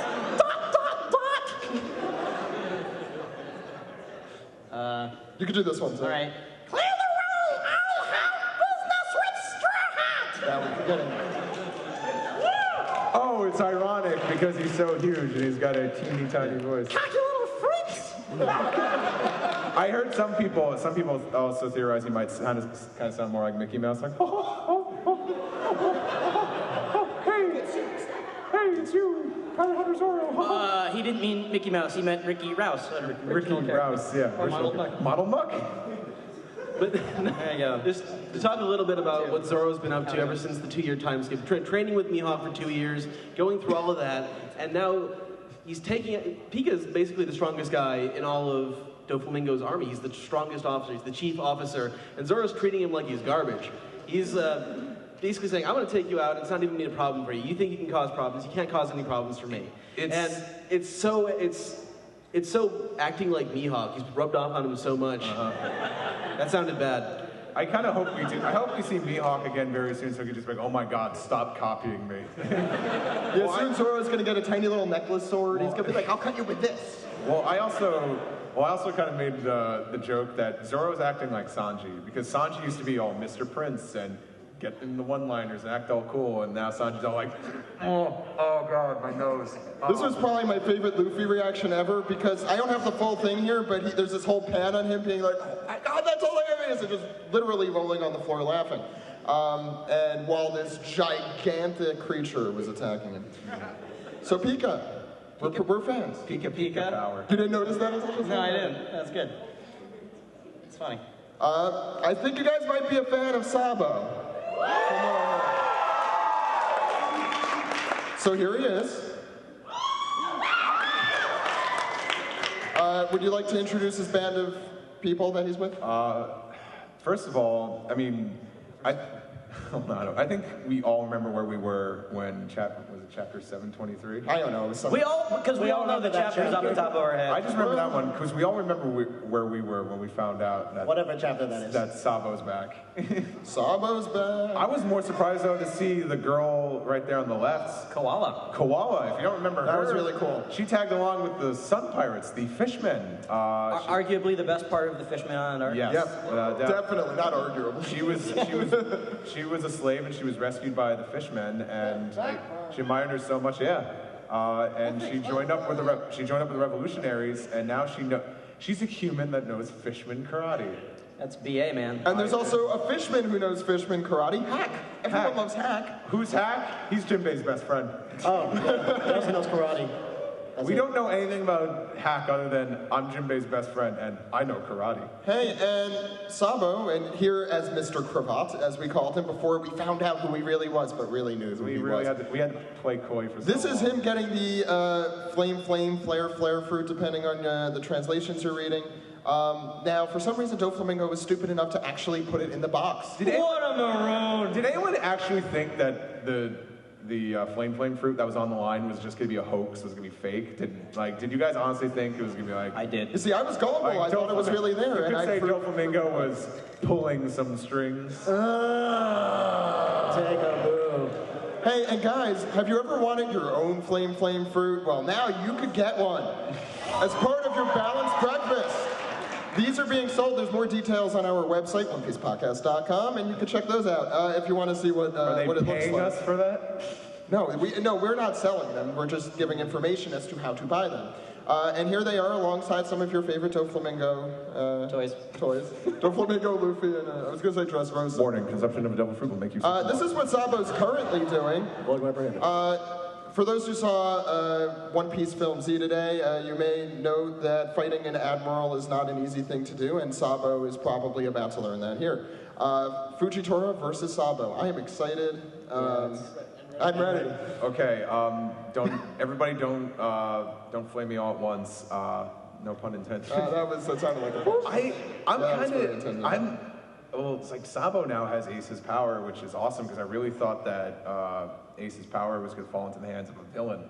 But it was great to see that Sabo, got his brother's power.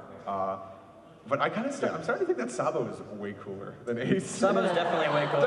Definitely. Like I said, I still like Ace, but I don't know. Sabo is just I'm a fan of Ace. It's just like. Sabo's got his own baggage. He's a lot better suited for the Revolutionary Army than anybody else because of his background. Yeah.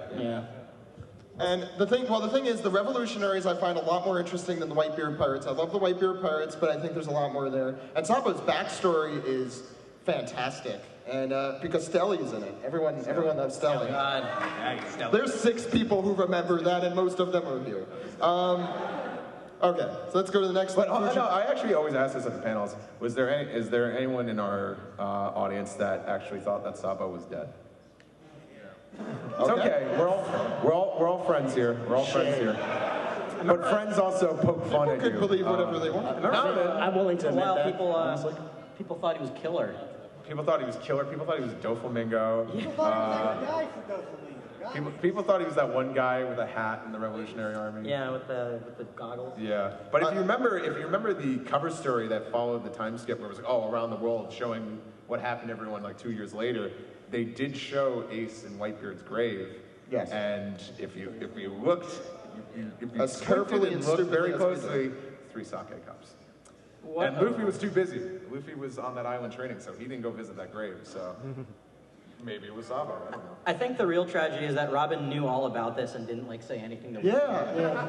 No, I honestly think Sabo was like, no, don't tell him. I want to see the look on his face. They may just have never talked about it. Robin's very quiet. Yeah. Do we actually have a picture of the face that Luffy had?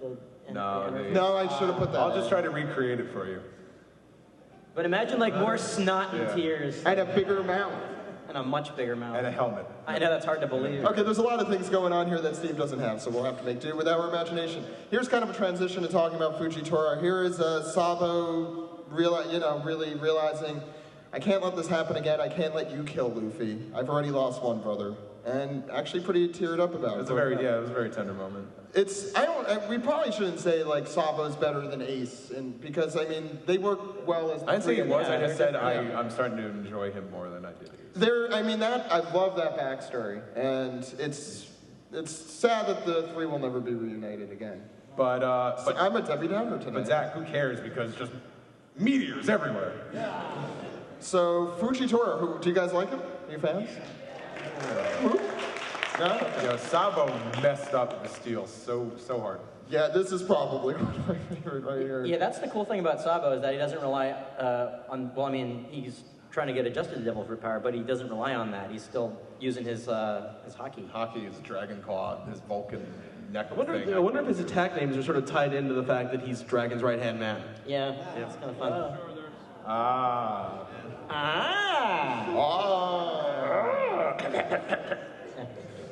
Oh, we're not doing that. No. Hey, and Law has a past that we still haven't seen it. Yeah. Oh hey, yeah, I've been really enjoying Law's flashback. But we have some clues, and the first is a man named Corazon. Do we know if he's a man because he's Doflamingo's younger brother, and usually brothers are men.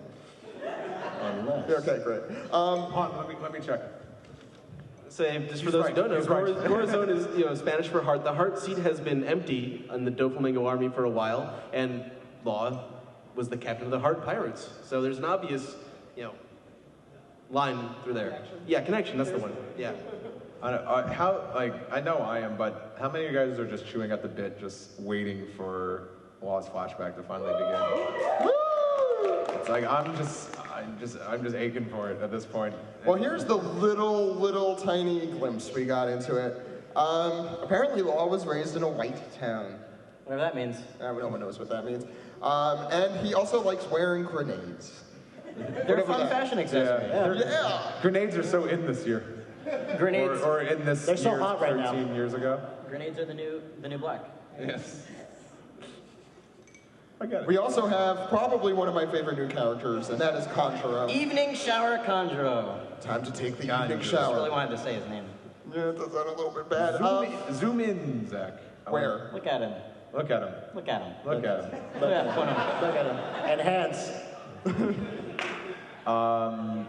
Just like Kinemon, he has a very strange devil fruit power. And it is eating lettuce?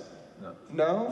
No, he created the lettuce. How did he create the lettuce? How did he create that lettuce? Because he has a devil fruit power that pretty much... Probably, did I say probably? My bad. He definitely has a devil fruit power. No, I mean, he probably has. It's not confirmed. It's not on the list. Okay, I mean, confirmed yet, but 9% sure. But we know. He has the ability. Anything he draws comes to life, just like this beautiful sparrow. Flappa flap, flappa flap. Flap. I would have killed for flappa flappa flap. Right down. Right now, it's 3. I don't know how many of you guys watched SpongeBob back in the day, but I'm just getting Doodle Bob vibes from this. Yoimin. But I see I'm the youngest one on the table here. Everyone's just like, oh my god. I think this is Steve's time to shine. Let's talk about Delphine. I don't understand. Do you want to why. talk more about Conjuro, sir? No, but we finally found Conjuro because we've been hearing about him since Punk Hazard, and he's just as kooky as Kinemon, so I can't wait to get Momonosuke back with Kinemon and just see the three of them just interact with each other because they're already hilarious. So we're, as I think we said earlier, a big fan of tertiary and secondary characters. So Doflamingo has what we've been calling his band of pirates, his schmucks. No, these are the elite schmucks. The lead. So why don't you, the lead schmucks? Why don't you take this, Steve? Oh hey, well it's one of it. It's just some guy and he's just kicking a guy. Oh, it's Dellinger. Oh yeah. Dellinger. You're a Dellinger. Dellinger's awesome. Me and that guy are the only guys that like Dellinger. Everyone else is like, oh, the dude in the high heels. The dude? We don't even know if he's a dude. He's a dude. We don't even know if he's a human. Yeah, because in this one of the recent chapters, a fin just appeared on his back. Theories that he either has a Zoan devil fruit where he turns into a fish, or he was a fish that ate a human fruit. Only time will tell.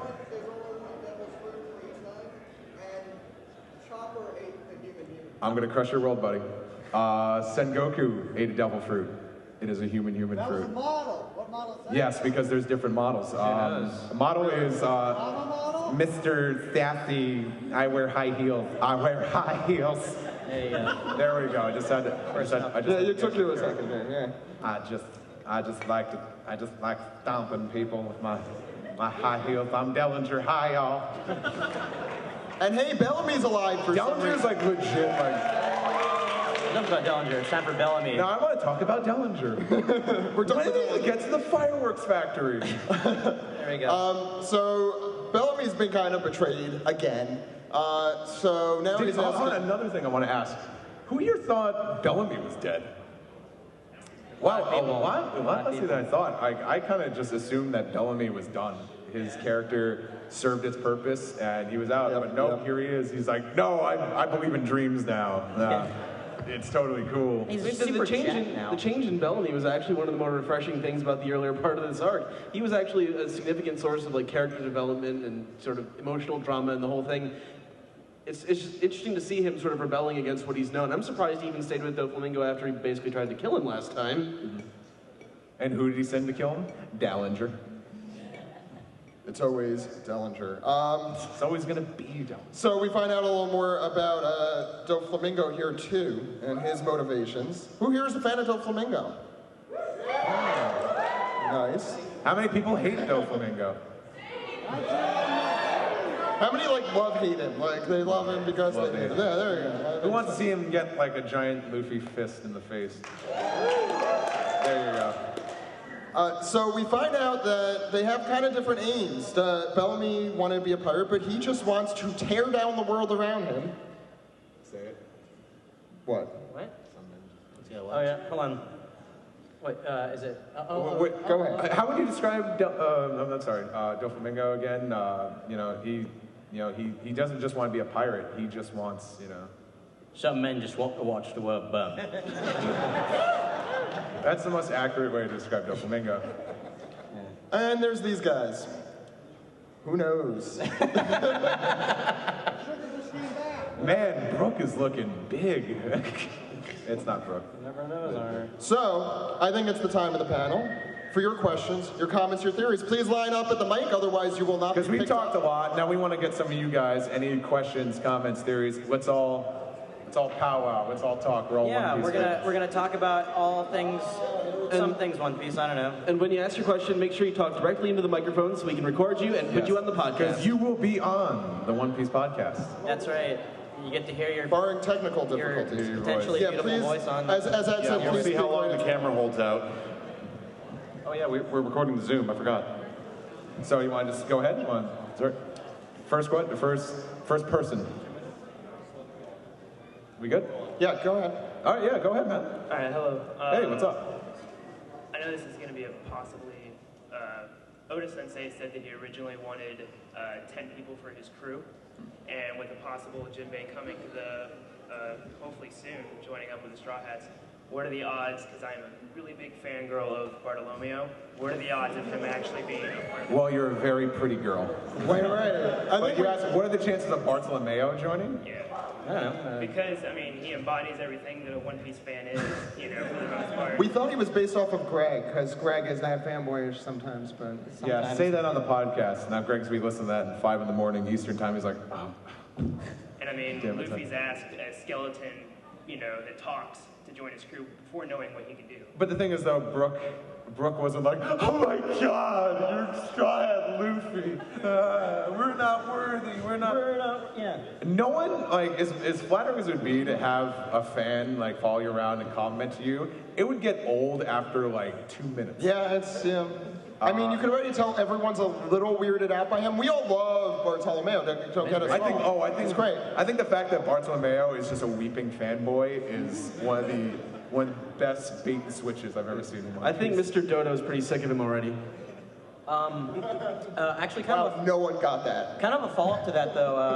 Oda actually did say recently in an interview that there will be more crew members joining. Yes, more than 10. Yeah. More than there are now. Yeah.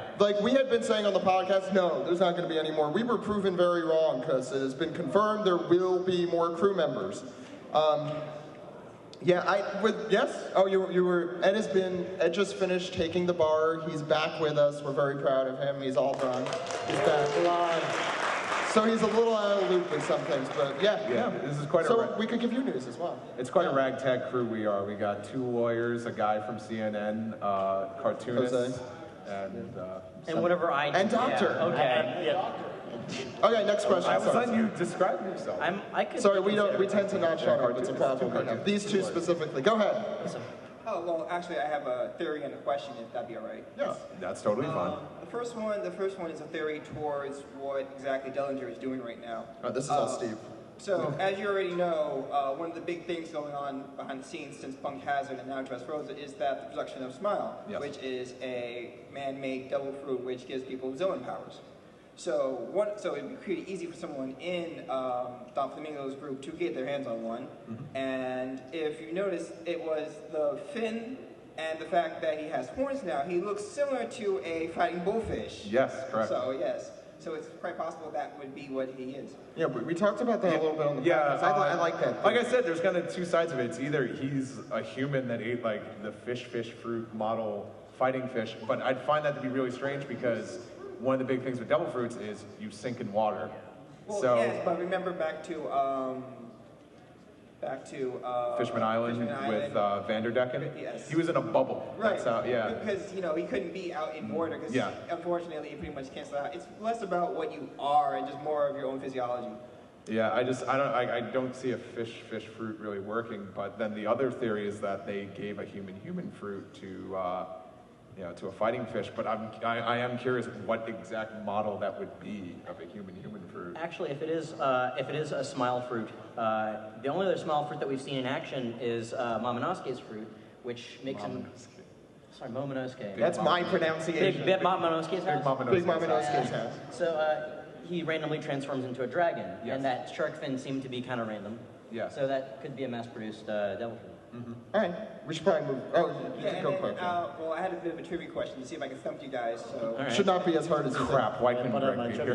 Greg! All right, go. It's just something that's been a fun little question of mine to answer people. If we're all familiar with the dance that the crew likes to do every now and again with a basket and 2 straws up their nose. Yes. Could you possibly tell me who in the manga was the first person that we've seen doing it? I don't want to make an idiot out of myself. I think I know. Ed, do you?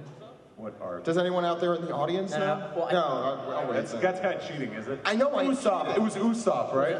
It wasn't Usopp. Was it Luffy in the Arlong? I thought it was Luffy in the Drum Island. But I'm gonna say Luffy and Drum Island. Green shirt.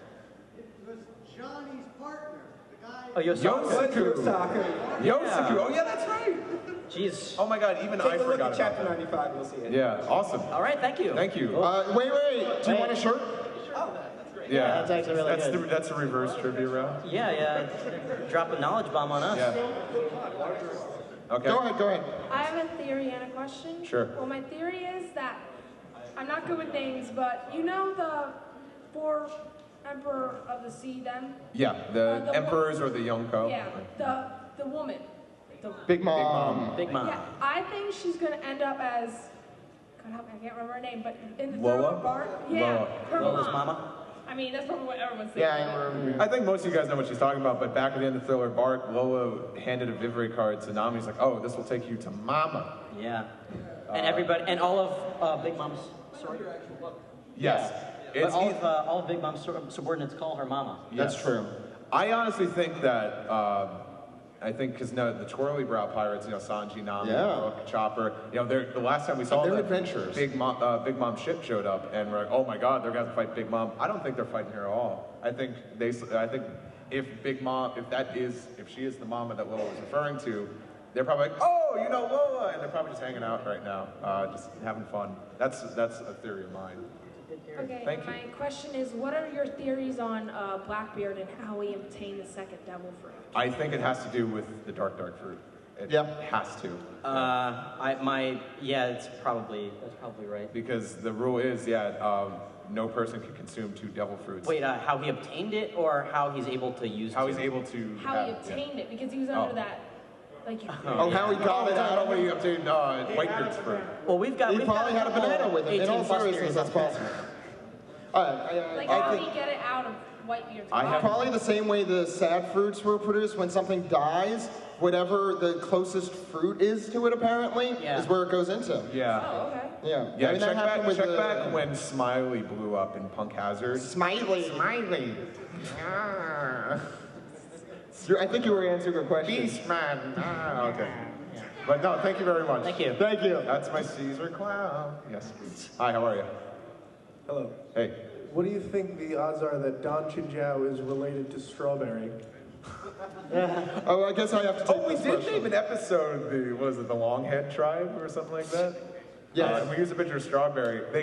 Who knows, maybe Strawberry's from Kano. Maybe it's just a whole tribe of people. Like, they might not necessarily be related. I think that's the end of the It would be cool, though. presentation. I'd find that'd be really cool. Strawberry sounds like a very Eastern name. Yes, sir.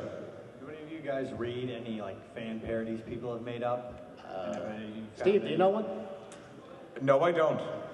You mean like fan fiction? Yeah, something like that. Like someone makes a story up. Not really. Not for the most just, part. we just read the manga, I guess. Well, I do. I don't know. Do people send you things, anything? We've had some stuff. I've seen some crazy abridged series. I don't know what it was called. One It's Piece? not like One Piece abridged. It's like something by Purpleized FTW, whatever the hell, whoever he is. But None Piece, that's what it's called. I've seen that. That's about it. Other than that, nah. I like One Piece too much. Well, Steve, weren't you in? You don't even Shut up. You sure you don't have something, Steve? No, Steve, there was no abridged kind of thing. The only things they send us are questions like, why do you like Dillinger so much? Because he just really likes doing a Paul Lynde voice. Yes, I do. I do.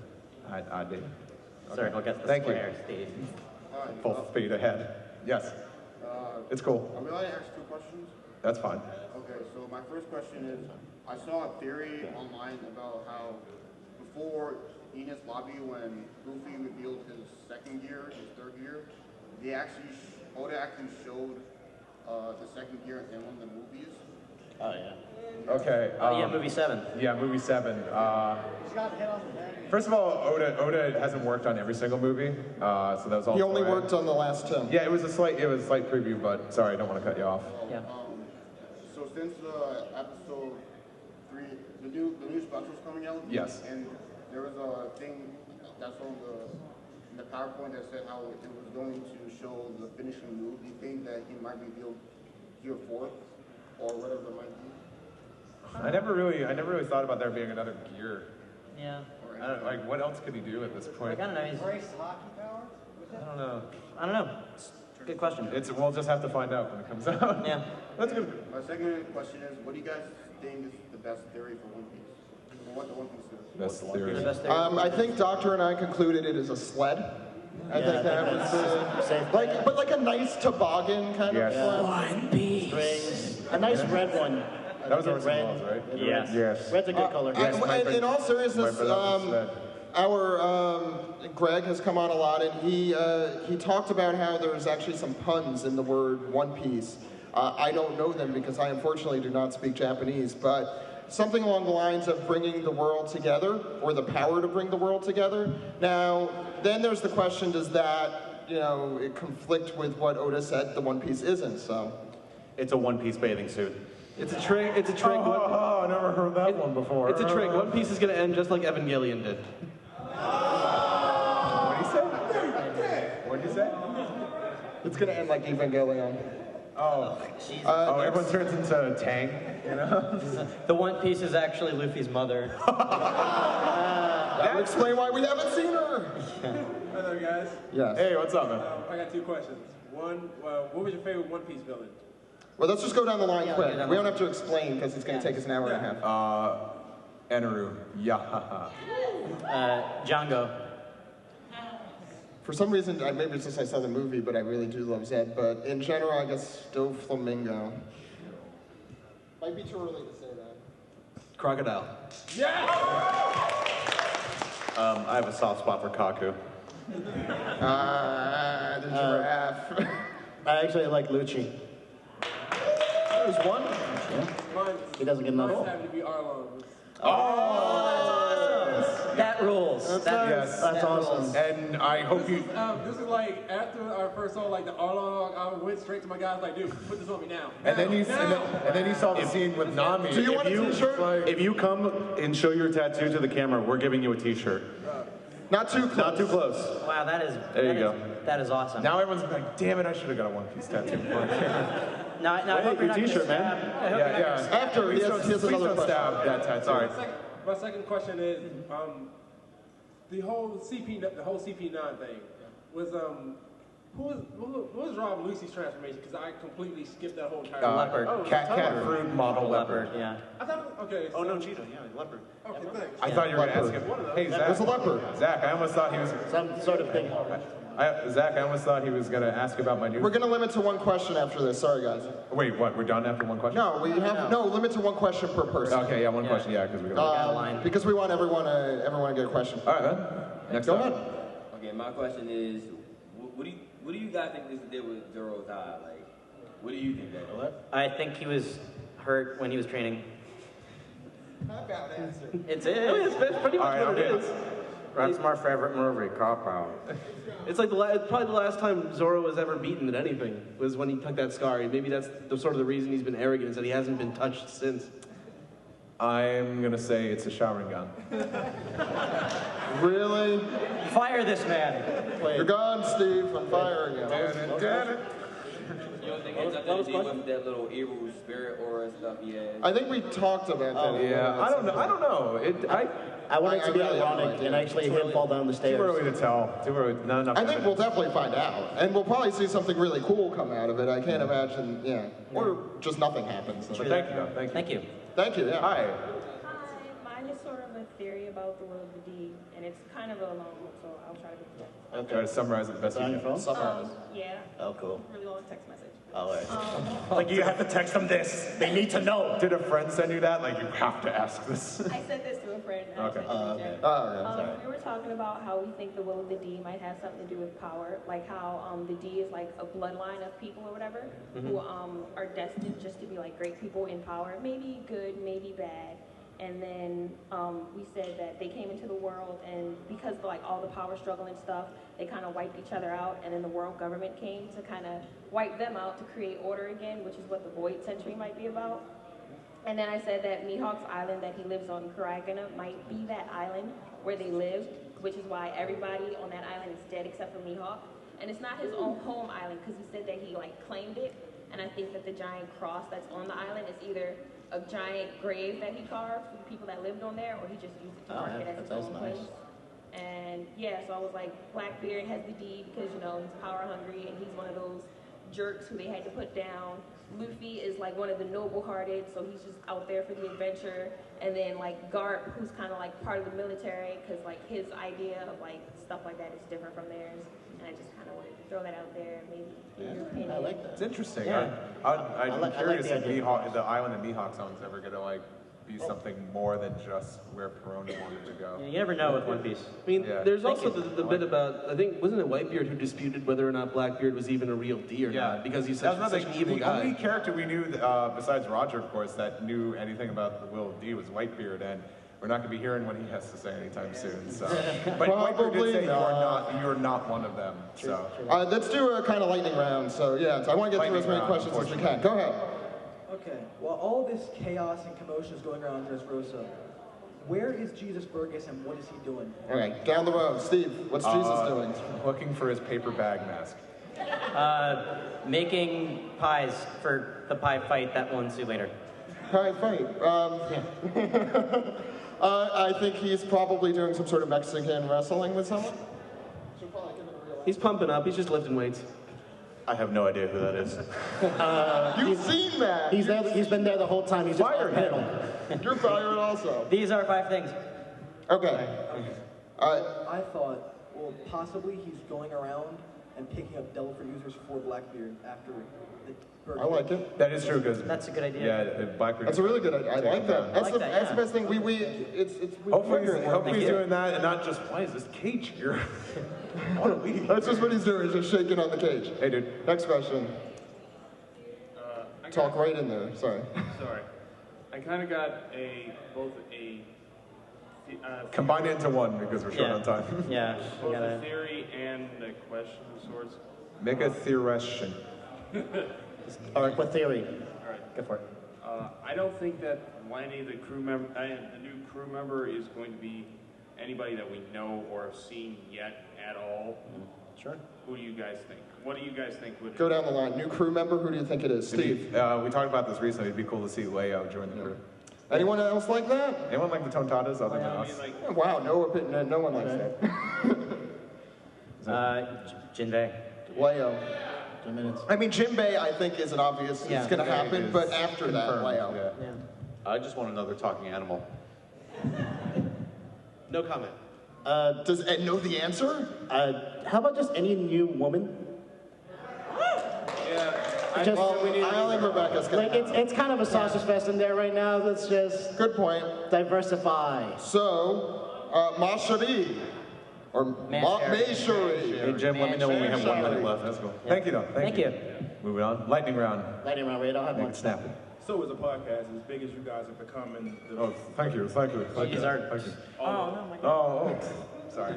the followers that you guys have. Okay, stop it, Mike. Would you say that you personally contribute to the success of the Toonami errands and the DVD sales and stuff like that? Yes, next Yes, we did it, and we did it on our own. Woo!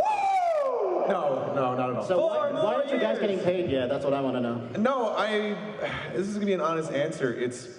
It's honestly because of the fan base. It's because of you guys in this room. It's everyone out there in the convention. It's those guys going to the fountains and doing the cosplay meetups.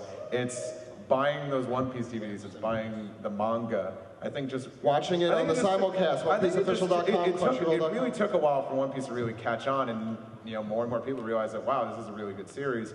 I wouldn't take credit for any of that stuff, but I just know that we tried to help. And if you haven't, sorry, quickly, make sure to check it out at shonenjump.com. It's free. It's not free. It's $25 a year, which is close to free.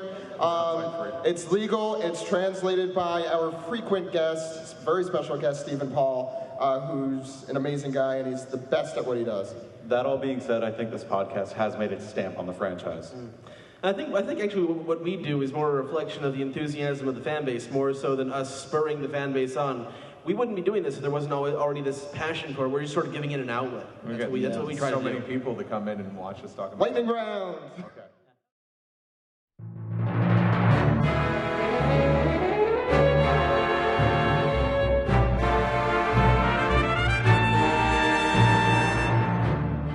This is the Piece Together segment where we take your questions, comments, theories, and piece them together into something very significant. That's what I'm saying myself. PC.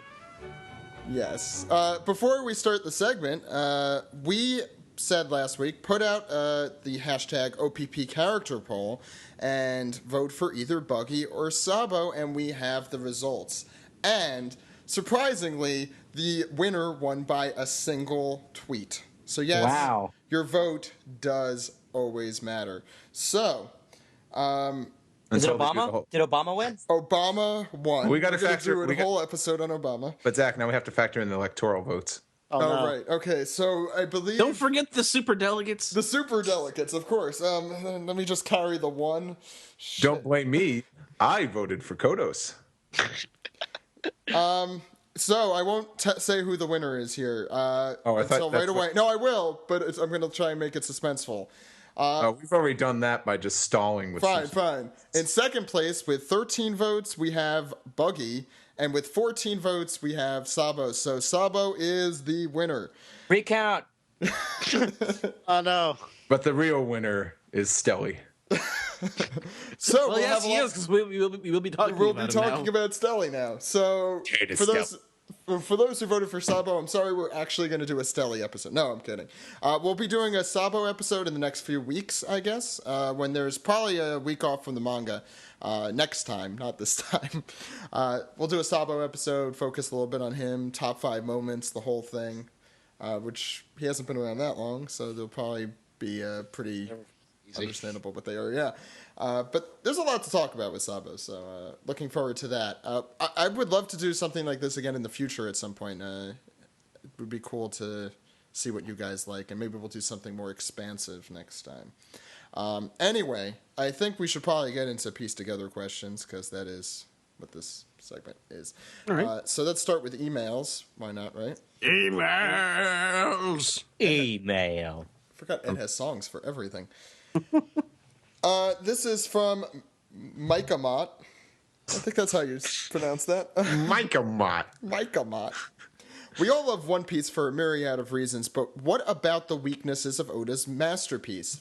He thinks Oda, the biggest flaw is, this is a great note to start on, is that there's a definite lack of legitimate tension in a lot of the story that is making me honestly believe bad things could happen to the characters if they happen to mess up. Not necessarily death, but full-blown consequences. I know if, for instance, if Luffy can't take down to a Flamingo, then it's likely he'll do away with everyone on Dressrosa. But the problem in my mind is that I can't imagine that actually occurring by any stretch of the imagination. Go ahead. When did that fear go away for everyone else? Like, honestly thinking that something bad could happen to any of the Straw Hats during a battle. Well, I think Water 7 kind of brought, like, there could be consequences. I mean, it didn't really happen until the war for me, because it's just like, people are going to die, but it's only going to be here, and it's not really going to happen any other time. So, and then after the Usopp thing happened at Water 7, it's like kind of waiting for people to die. Something really bad could happen, but no, it's not going to really happen. So there's less tension now, especially since the time skip than there was before. Yeah, I was going to say. And also the way the characters are so overpowered now. Mm-hmm. Exactly. Any other thoughts on... Well, I mean, it's just sort of things about One Piece that may have weaknesses. It doesn't have to be the same one he has. As far as lack of consequences, that's kind of that's a problem with most shonen manga. Yeah, unfortunately. I mean, we've kind of been escalating the villains though throughout the New World section.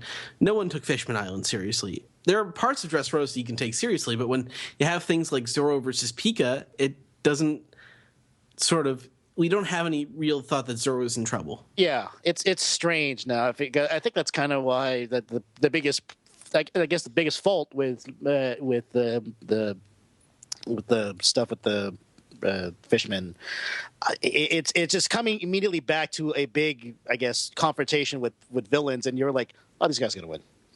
Everyone's more powerful now. Obviously, they have to show off the fact that how good they are already. So. I think now it probably at least you'll have a little bit more. I think now he has to write them a little bit smarter. The villains a little bit smarter as far as like their abilities have to be even more broken than there were before. So I think that's why stuff like Sugar is make things a lot more complicated instead of just go in and punch. So I don't know, it's tough. Yeah, no, it is. Let's go on to the next question from Braden Hunt. A lot of characters end up being important and returning later on throughout the series. So what characters currently would you like to say come back in a big, important way, other than Eneru, since a lot of people have already said him? Here. Also, a quick second question for Steve. If in however many years the dub catches up to Dressrosa, you could pick anyone to portray English Dellinger other than Paul Lynde himself, who would you pick? It would have to have a seance. Let's start with Steve's question, since I feel like that. Oh, am I allowed to answer it? Yeah. Am I allowed to talk? No, you can't. Dude. Darn. Steve, go ahead. This is... I'm sorry, the question, it was... Who should be cast as Dellinger? That's not Paul Lynde brought back to life somehow. If you could choose. It's tough. Besides I think I'm kind of done with predicting dubbed voice actors, because I think by the time we reach this stuff, the talent pool is going to change drastically, just like how it did when season 4 started up. For some reason, I kind of hear Joel McDonald as Dellinger, but yeah. Actually, it's what? E-I-E-I-O. Don't ever say that around him. Yeah, that's when we get him on the show, if you say that, he will fucking leave, and then we'll never get to talk to him ever again, and it'll be all your fault. You know Ed's gonna do that now. I would not do that. No, Ed's good around people. He's so what characters? Sorry, Ed. I just compared you to like a pet. He's good around people. You could pet him. Just not there. He's a cute little choreographer. So what characters would you like to see come back in a big important way was the other question. The more serious question. I think the Riku family in general, the royalty of Dressrosa will be back because we still think we're having the Reverie, right? And Vivi's going to be there, and the recently restored King of Dressrosa should be there as well. Mm-hmm. So I'd like them to be back. Good answer. Anyone else? Okay. Dude, go ahead. I kind of want to see what Don Krieg and Gin or Captain Kuro are up to. Yeah, why not? I like to see them just like band together. Just like I want to hear from Sideshow Mel. But no, I'm honestly kind of curious because he's literally kind of gone back and shown us what everybody else was doing, and all the good guys. Yeah. Even bad guys, like we. Too many bad guys. Like Disco had one. Disco. The Slaver. The Slaver. Yeah, I remember Disco. No, but I'm talking about like Walpole. We know what he's been up to. We know what Crocodile's been up to. We know what all of Baroque Works has been up to. Like every like we've You don't think literally. Oda's just trying to hide these guys under a rug? Like that never really happened. Let's forget about that part. God, they weren't that embarrassing. I didn't look. I don't hate all of them, but at the time they, I thought they were written well enough. Yeah, but maybe he disagreed. Maybe Oda doesn't love them anymore.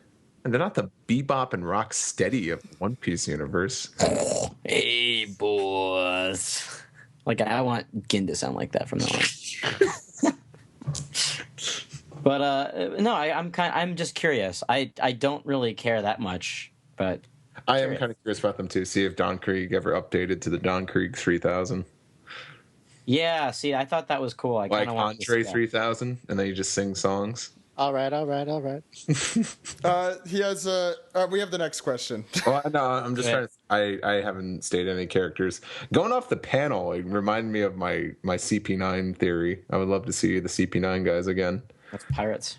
Yep, as pirates. Lucci, I really would love Lucci, the most unromantic pirate captain ever.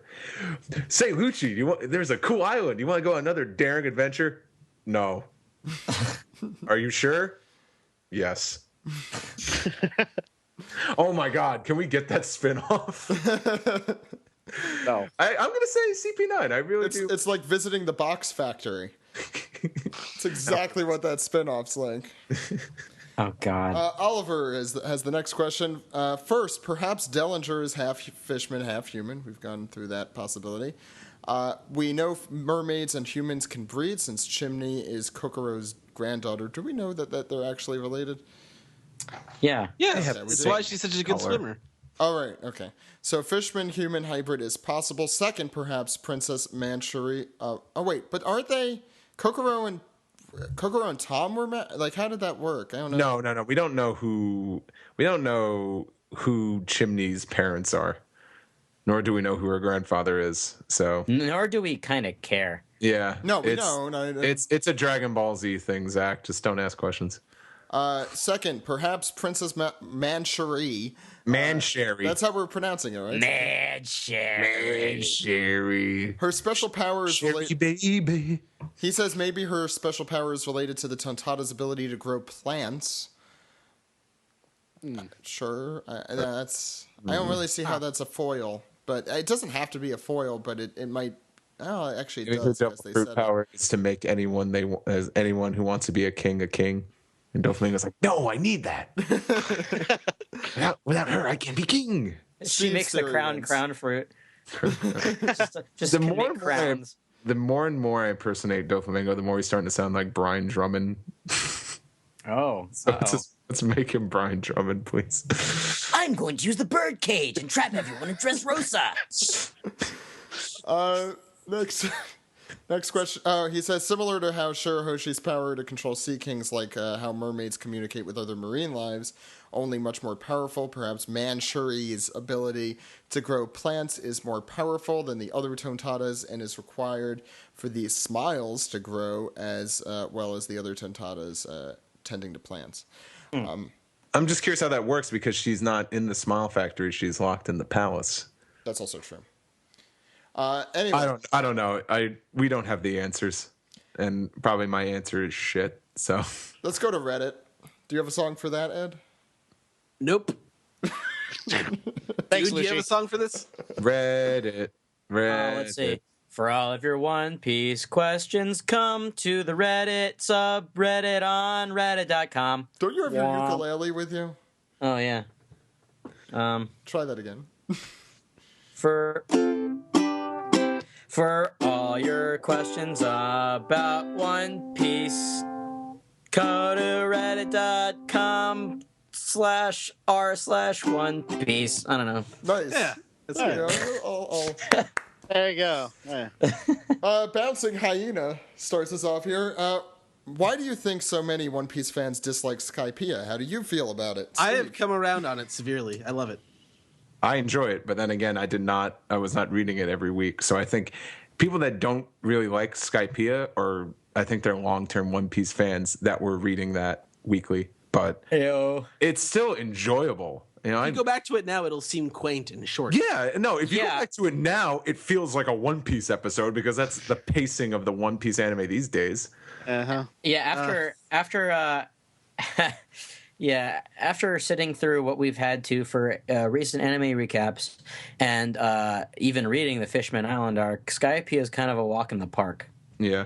It's a lot of fun. And I mean, there are some characters who are kind of like lightweight, but Pagaya and Konis, and yeah. Oh, God. Oh, what? What are you guys? Satsuri. Well, I'm not doing Satsuri. I'm doing Hoturi and Koturi. Okay, we're stopping. Wait, Zach, should we ask the next Reddit question? Oh, Ed, if you want to take this, but please read the guy's name because that's the creepiest part about it. This one's from Fire Crouch, and it writes. This one is from Child Gynecologist. Okay. Christ. Huh. Kids. Yeah. So, is that his handle or his profession? So, if we're trying to report people to the police, this is the Someone get the party fan. Oh, no. The question. So Fire Crouch is that guy, isn't he? We miss Fire Crouch. He hasn't been on the podcast in a long time. He hasn't been on One Piece in a long time. Yeah, I don't think he's read or watched One Piece in a while. He helps with the news site now, which is kind of where his love has always been in news. So because he's been our news host, so he has been helping out with that. We have like an ongoing Skype news chat with William and Adil and Laura, and Firecrouch is in it, so he does help out with that stuff. He's there. He's in the background. He's got life stuff he's doing. Can I read an actual question? If you'd like. All right. Agron82 asks. Wait, the child guy doesn't even have a question. He just has a username. No, Firecrouch is that guy, isn't he? That was the question. Yeah. Oh. What does that mean? I don't know. I don't know. Yeah. What It sounds like the kind of question a child gynecologist would I ask. don't want to be a Firecrouch. Don't worry, Zach. I'm gonna ask. We'll get used to it, kid. This is genetics for you. For the record, How many times have you sighed, cringed, or just flat out facepalmed because of something from the anime? If you can, please share a particular moment. Boobs. Anything boobs related. Yep. Anything Sanji related, where he's got like a huge nosebleed boner. Yeah. Or the film Zed line really made me cringe. Oh, that. Yeah. What was it? I was where he was talking about Nami. Like, he gets to grow. I was thinking about grow up screaming in the anime, which seems to go on much longer than it does in the manga. Well, you can read it at your own pace in the manga. It could be read as "Stop the fighting! Stop the fighting!" or "Stop the fighting! Stop the fighting!" Guys, come on, stop the fighting already. It's been going on for too long. Stop fighting, turn the page, wash your hands. Stoked Shores asks, do you think we might see old devil fruits being used by new people? If so, which old devil fruits would you like to see again being used by new people? Well, the sickle fruit is open. What was it? Oh, Eric, yes. Eric the Whirlwind, one of the favorite characters of the podcast. The only damn good thing about that piece arc. Oh, did I say piece arc? Someone have a drink. Oh no! Say it 3 more times. She appears. I mean, like, For old devil fruits to reappear, people would have to die, and people don't die that often, so I don't think it's going to So happen. you got Whitebeard and Ace, and we know where both of those went already at this point. So, yeah, I think we're good there. Oh, and Pell. Wait a second. Oh. I got myself sad. You want to Why? finish He's this not off? dead. I know, that's why I got myself sad. Yo, Pell does a worse job at selling than Cena.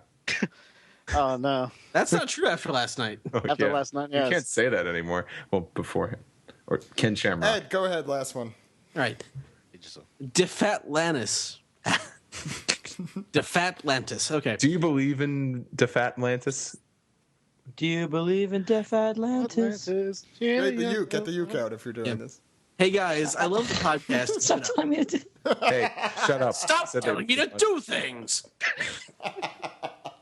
What was the question? Hey guys, I love the podcast. Keep it up. This might be long, but I'll try to keep it short. Please. There have been theories going around of a connection between Ace and Jewelry Bonnie. I didn't think much of it until I was looking at fan art and came across one of her dressed as Ace. Then it hit me. Bonnie is based off the real pirate Anne Bonny, while Ace's name, had he been born a girl, would have been Anne. What do you guys think? If this has already been brought up, sorry for wasting your time. Huh. Oh yeah. I think I've heard that somewhere. They did make a point of saying that too. Like, Ace, if it's a boy and if it's a girl. Which, first of all, that's such a weird. Like, it's got to be two A names, but Ace is not the one that most people go to. Adam. Yeah. Albus. Albert. Alex. Mm-hmm. Albatross. Yes, we all name our kids off of giant birds. That's a jumbo. It's a jumbo. -19. Can I get wafers with it? I think. It was actually a good question, and we just completely directed. No, that's a theory. I don't think fan art's going to point us in that direction, but it is interesting. But it just might be kind of like Anne was a name of a famous female pirate. I'll just throw it in there. I feel like I'm totally just like saying there's no such thing as magic. A lot of times Oda does things and they have meanings. Sometimes he just throws things out there. And sometimes anytime any manga or anime just throws in the Catholic cross, the Christian cross. Yeah. It's not like saying Toriyama forgot, because that happens all the time. But with Oda, sometimes he does just forget. Mm-hmm. Is it time, Zach? I think it's time. All right. It's time for Peace the Tweet. Yes. I should also mention at Otakon, it was the first time I ever saw someone approach Ed and say, "Hey, can you say peace the tweet?" It's like, you didn't say it during the panel. Can you say it out here? We're like, totally. I'll say it out here in the hallway in front of all these people, and I did. Nice. Ed, you were in last week's piece together. I listened. I just don't remember where you guys left off. If you want to start us off. Well, I mean, there weren't any piece together hashtag questions until piece the tweet ones. Yeah, piece the tweet until earlier today. So.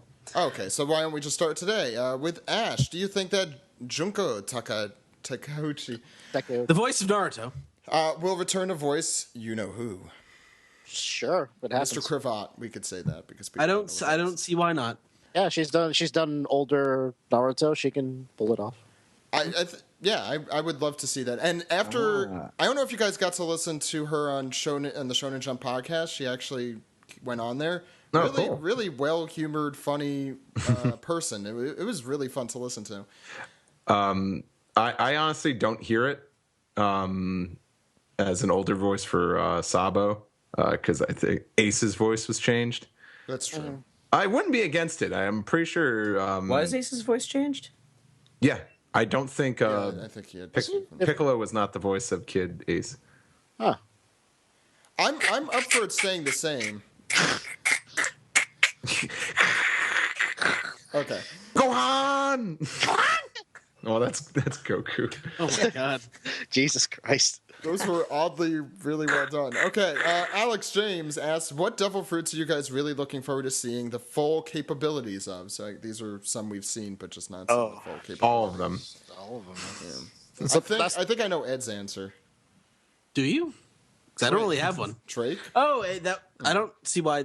Yes, that's very cool. I would like that. Drake turns into a fucking T-Rex. What else is there to question? It has feathers now. But we never actually... Did we actually see it in full, or just silhouette? In the anime, we did. In the anime. That's the anime.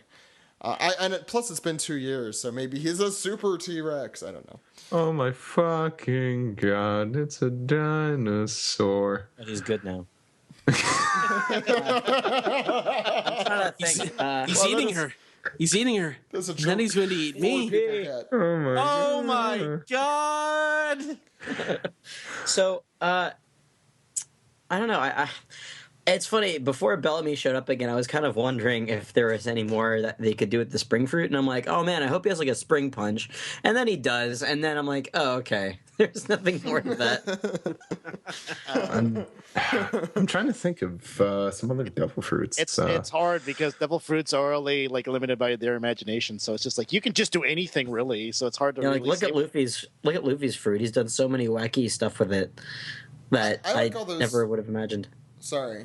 Like the ones that I really want to see more of are those crazy paramecias that make no sense. Like Foxy's. Yeah. Yeah, or just like the ones that are completely off the wall that you don't even know what direction they would take it in. That's the thing with the Zoans, you kind of... Okay, oh, I got it. You know where they're going to take it. I got it. Suitor's fruit, the laundry fruit. Yes, I would... yes, that one is so vague. Yeah, that's the one that I want. Yeah. Plus, it's a cool off-the-wall one for someone who is very serious all the time. I would like to see more of that character, and we know she's still around because. Oh my god! I like that we have to see a younger version of her in Film Z. If only for a brief moment. We saw her today too, after this time skip. She was. No, that was like 7 days ago, Zach. Oh wait, I just thought of something. You know what I mean? Wait, did Oda actually give her fruit a name? I think he did, but I can't. But I'm not positive. He did too. I mean, like an SBS, yeah, okay. It is like it is like the laundry fruit or whatever. I at first was thinking that'd be really funny if it was just like the old lady labor fruit, and she just has superpower to like just make really awesome food. And apparently it's the washunomi, the wash fruit. So that could be a variety. It could have a variety of different things. Okay, next question. This is from Gwen. Do you think we will see Hakuba again now that Cavendish is in action? Probably. Yeah, probably. Well, we better, or else that's just the stupidest plot device ever. Here's Hakuba, and you'll never see How's Rebecca going to win without actually winning? Dr. Jekyll and Mr. Hyde. Then it's like, oh, whatever happened to Hakuba? Oh, it's okay. I'm fixed. He went back to his home planet. Milos, the creator, says, around what arc would you say the series was at its least popular? I think... Skypiea. I think we have data on that. I think Greg talked about that himself. He said just like interest kind of dwindled during Skypiea. I'd say interest also dwindled, especially among the podcast folks during Fishman Island.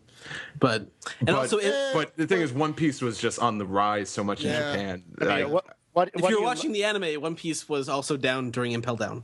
What exactly are you looking in regards to like how much were sales, to, like the ratings on the TV popularity? Show? It's tough to say. That's popularity in general. The answer is Skypiea. It is Skypiea, and Water 7 actually in Japan.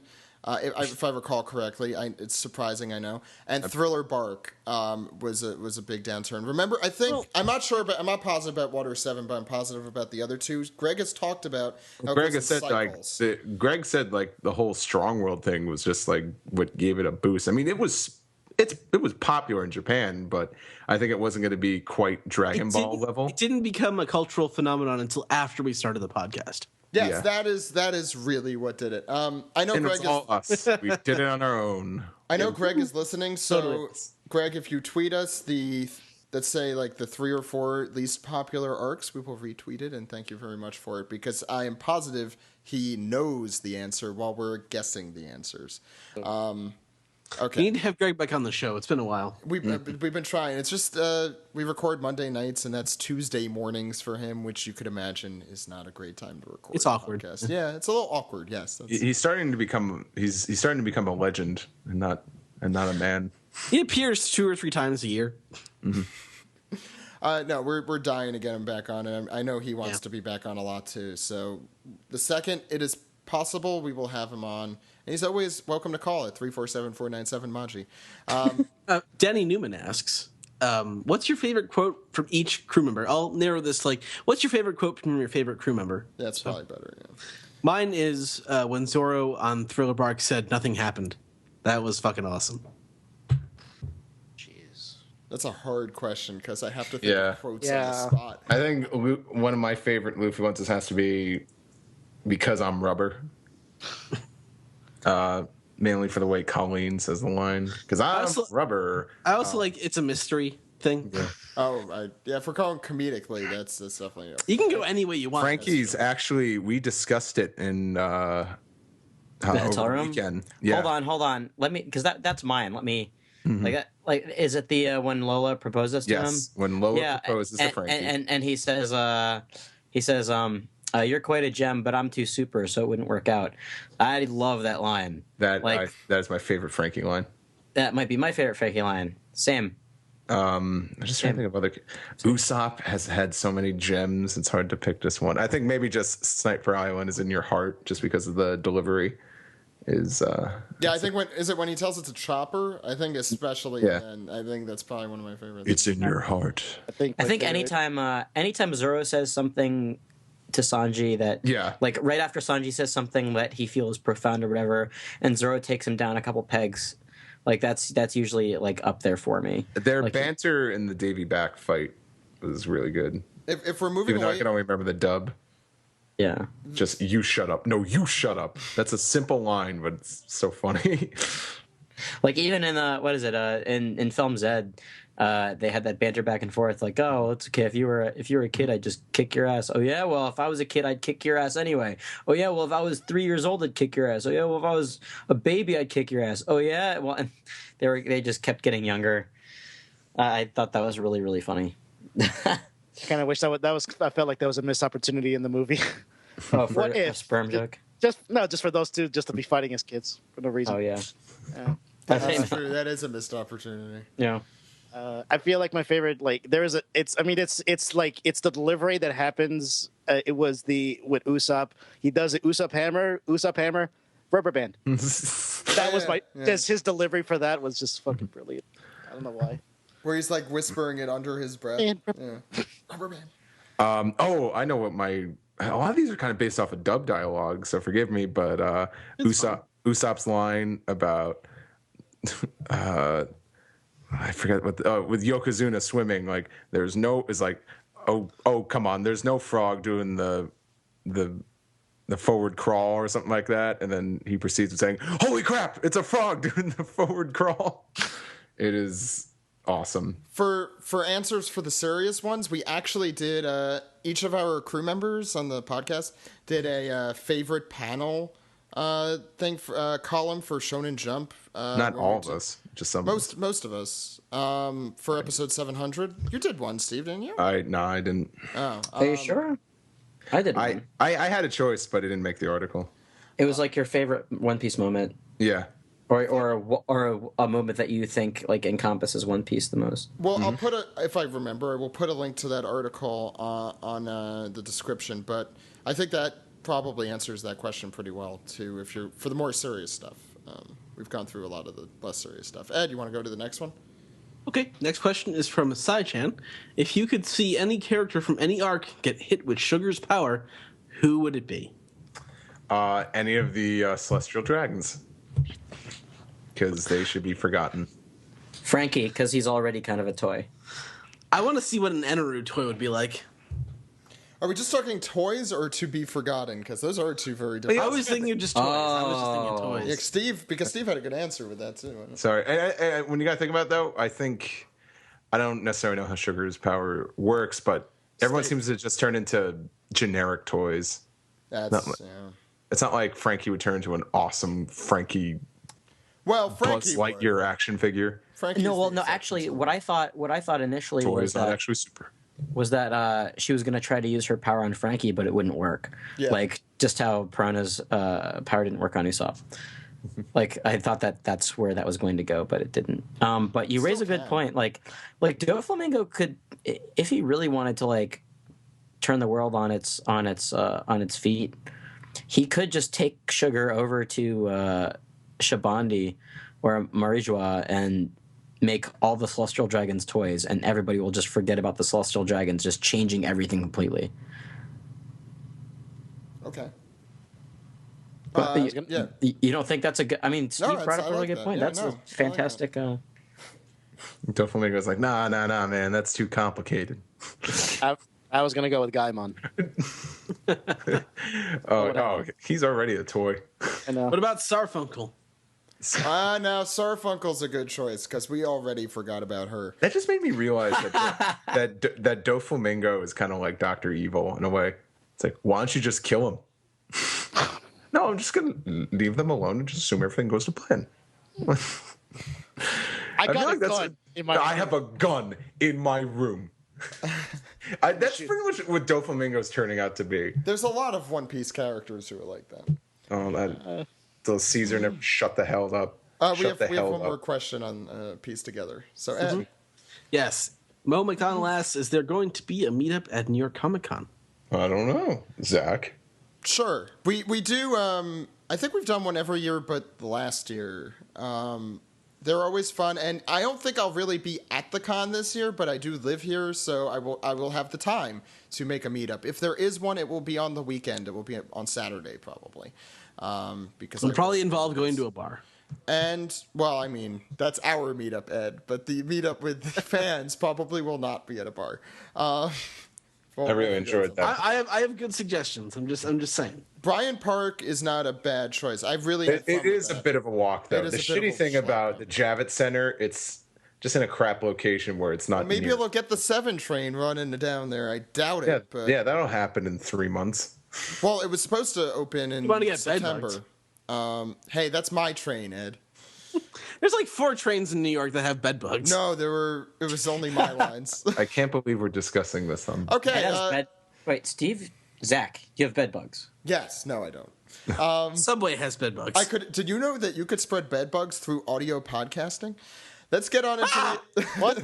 Let's round off the show. Oh, they're underneath my skin. This show ain't no good. This episode of the One Piece Podcast is sponsored by Kolektakon, your source for One Piece Mega House merchandise. You could go to kolektakon.com/One Piece. That's KOLEKTAKON.com/One Piece. What do you guys like this week? Anything in particular? I'm still eyeballing Toy Soldier and Rebecca. I'm totally a Fujitora person still. God.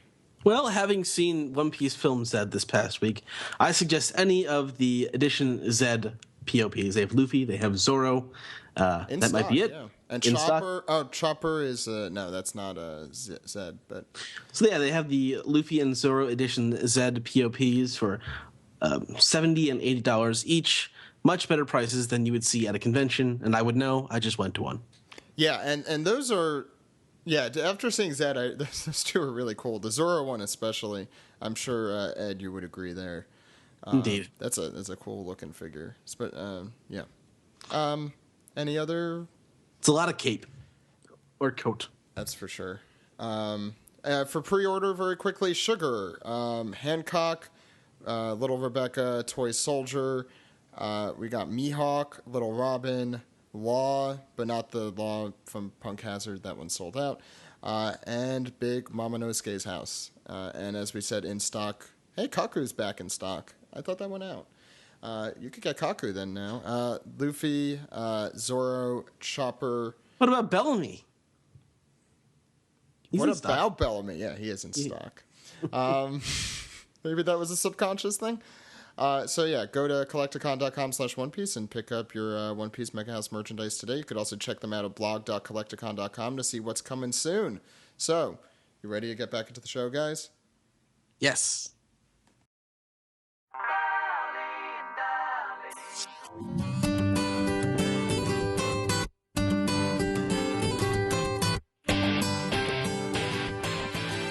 This has been the unofficial One Piece Podcast, episode 333 for the week of August 18th, 2014. This is a long episode, actually, because we had the Otakon panel on top of what I assume is like around an hour and a half of other goodness. The anime recap, a Toonami recap, an Otakon recap going over Film Z, and a lot more. We also had a very nice, sizable piece together segment. It was a lot of fun, though. It's always good with you guys. It's a lighthearted mood this evening. Mm-hmm. Yeah. Well, last week we were all exhausted, so this week we're kind of better. The manga just stresses us out. That's what it is. It's the manga. We'll return with the manga recap next week. Yeah, I think there's not much happening very soon, I think, in the podcast, at least that I could announce at this very moment. We're, of course, working in the background on a lot of things, of course. So I guess we could go around the table and see what's happening with you guys. Dude, what's happening? Where can people find you? As usual, you can find me at Dude! on Tumblr and Twitter. And I have some exciting news. The Super Art Fight web series starts tomorrow at superartfight.com. My bout with El Ruso Rojo is the first one, and you can vote on it for about a month. If you guys have no idea what Super Art Fight is, then it's a pretty good indication of what it is. I can't wait for everybody to check it out, especially if you have never seen one before. And I will be at Baltimore Comic-Con. I have an art table there the first weekend in September, and I will also be at SPX in Bethesda with my good friend Steve Yurko the weekend after that. Doctor, I might be there too. Oh. I have nothing better to do. Oh, that's true. It's gonna be so weird. Like Ed now is gonna be like, "Hey, do you want to hang out?" And it's gonna be like, sorry, Ed. There's just There's so many things I gotta do. And Ed's like, "Oh, okay." Can I come too? No. No. It's gonna be like, well, I bought all this liquor and I thought we'd watch WWE Network and WWE Network. You talking about yourself, Steve? Oh yeah, that's how I sound. I sound like Tom in that one episode of Tom and Jerry that says banana cream pie. Oh, let me have it. Wow, that is an obscure reference. Wow. Doctor. Like that's scarily obscure. Award-nominated podcast. I cannot follow that at all. No, you can't. But you can try. All right, so you can follow me at SSAA Podcast. I run the Ass Backwards Anime Podcast over at SSAApodcast.com. I run, as Zach mentioned earlier, Just a Gintama Podcast. I got to record an episode of both of these shows soon enough. I'm so busy, I don't know what happened. GintamaPodcast.com and things. That's it. Yeah, thanks, yeah. Steve. Well, you can always follow me at Steve Yurko on Twitter. Follow me on Tumblr, steveyurko.tumblr.com. Also, check out my ongoing webcomic, Jason and the Princes of the Universe. It updates every Friday. Thank you guys for all the support thus far. It really has been good. Because a lot of the pages that you've been releasing recently, I haven't read, and I have to say, they're some of my favorite. Oh, great! Awesome, thank you. I shouldn't have cut you off from giving me a compliment. Because the three characters remind me of the conversations you have with the dude and me trying to say what the hell's happening. Yeah, they seriously discuss Muppet Babies in the most recent page. Unironically, yeah. If the tone hasn't been set yet for Jason the Prince of the Universe, here we go. Ed, where can people find you? I am on this podcast every week. Cool. Ed, where can the good people contact us? Well, they can contact us at onepiecepodcast.com, onepiecepodcast.tumblr.com, onepiecepodcast@gmail.com is our email address. Don't forget twitter.com, youtube.com, and facebook.com/onepiecepodcast. You can subscribe on SoundCloud. You can subscribe on Stitcher Smart Radio. I want to mention here, since you mentioned SoundCloud, and we had people asking for it, and I said it was impossible, but it wasn't, because I found a button that lets you do it. You could download our episodes on SoundCloud now. Starting from when we started releasing them, which is, was it a Mad Onesie, whatever that episode was? A couple months ago. Yeah, that was a few months ago. So those are all downloadable now. I believe they're in MP3-ish format. I don't know, but go ahead, download them. Let us know what you think. Go ahead, Ed. Sorry to interrupt. I believe there's also One Piece Podcast is our Skype name, but they can also, and don't forget to subscribe, rate, and review on iTunes, or call us on our phone number. Zach? That phone number is 347-497-MAJI. That phone number again is 347-497-6254. Call anytime. Time. With your questions, comments, theories, or time. Reasons why Otakon is better off in Washington, D.C. Just but I'm really excited for that. I gotta yeah, say. no, I'm starting to really like the area it's in. I've gotten so used to it. I Gotten have. so used to it. I've made my peace with it. No, I actually, it's like I have my places now. I have my spots. I like. You got 2 more years, man. I know, and I'm gonna live it up. I do want to give a couple shout outs at the end here. First, I'm like shocked and awed that this happened today, but Me too. We were featured on AV Club's Podmas, which from Malt Codner wrote up about our podcast, and it's what an honor that is. His name is Matt. It says Malt on his name, but it says on the article Matt. We're a serious podcast. So guys. Confused. No, it's probably Matt. He said some very nice things about the podcast. He did, and very nice. And included some very accurate things that we reference. It makes all the shitty jokes and references I make worthwhile.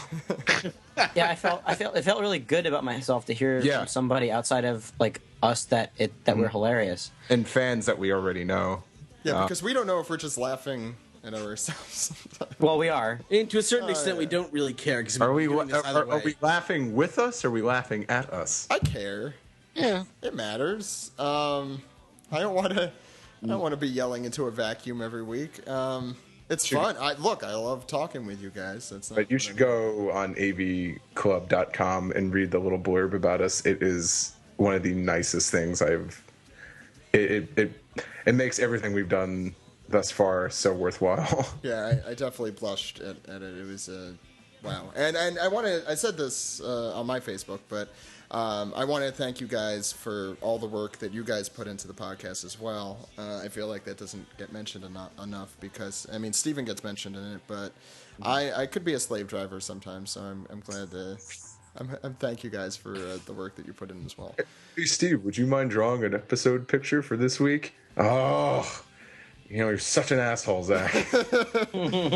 Speaking of, we also, Doc, Jose, and I did Meeting of the Minds 2, where we talked about a little bit of this. Yeah. So make sure to check that out. We mentioned it last week. Yeah, it's a fun time. We only do those every so often. So I feel like there is so much we can talk about, but then we never really plan it. It's just like let's go with the subject and just roll with it. It somehow magic comes out of it sometimes. That's true. And since we talked a little bit about Otakon, I do want to mention that we did get to meet a lot of really awesome fans there. I do want to give a shout out to Around the Geek, their podcast. They were really cool. We ran into them a few times there at the convention. So check them out at aroundthegeek.com. Shout out to any fan that attended the panel and then immediately came to Artist Alley. Yes. You guys are awesome. and really, to anyone who attended the panel or in general gave any sort of support or said hello to us, we really appreciate it. Mm-hmm. Don't be afraid to say hello at conventions. It's really nice to know people listen. You're like our own personal Bartolomeos. Yeah, we need many Bartolomeos. We need more Bartolomeos out there. That's all we need. Including that Bartolomeo that was there at Otakon. Especially that one, yes. Art is all you need. So sad we already have a title. Anyway, so you can check me out at twitter.com/Zach_Logan. I know Ed doesn't want to advertise it, but you could check him out on Twitter at Edward E. Fastizio. That's true. It's a true statement. So we'll see you next week with the Return of the Manga Recap for the One Piece Podcast, everyone. My name is Zach. And my name is Ed. And my name is Steve. We'll see you next week, everyone. Goodbye. Bye-bye. Bye. Bye bye bye bye bye bye bye bye bye bye bye birdie. Bye bye birdie. I was saying bye Ernst.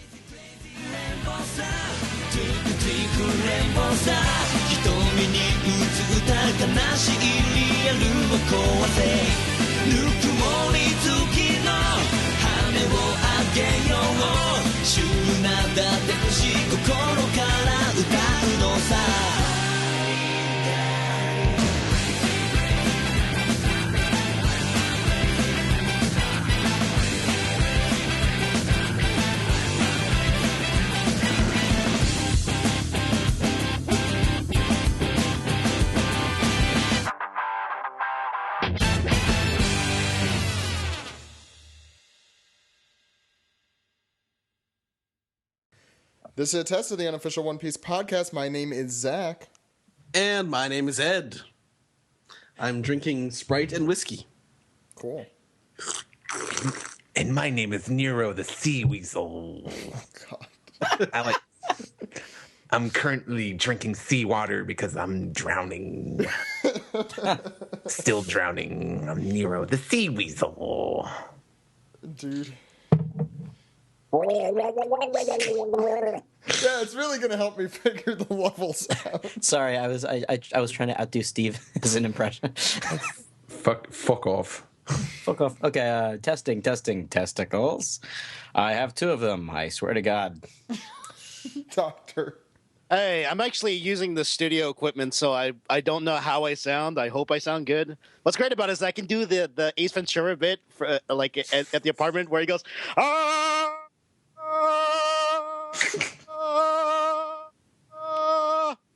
How did you do that? I have my mixer.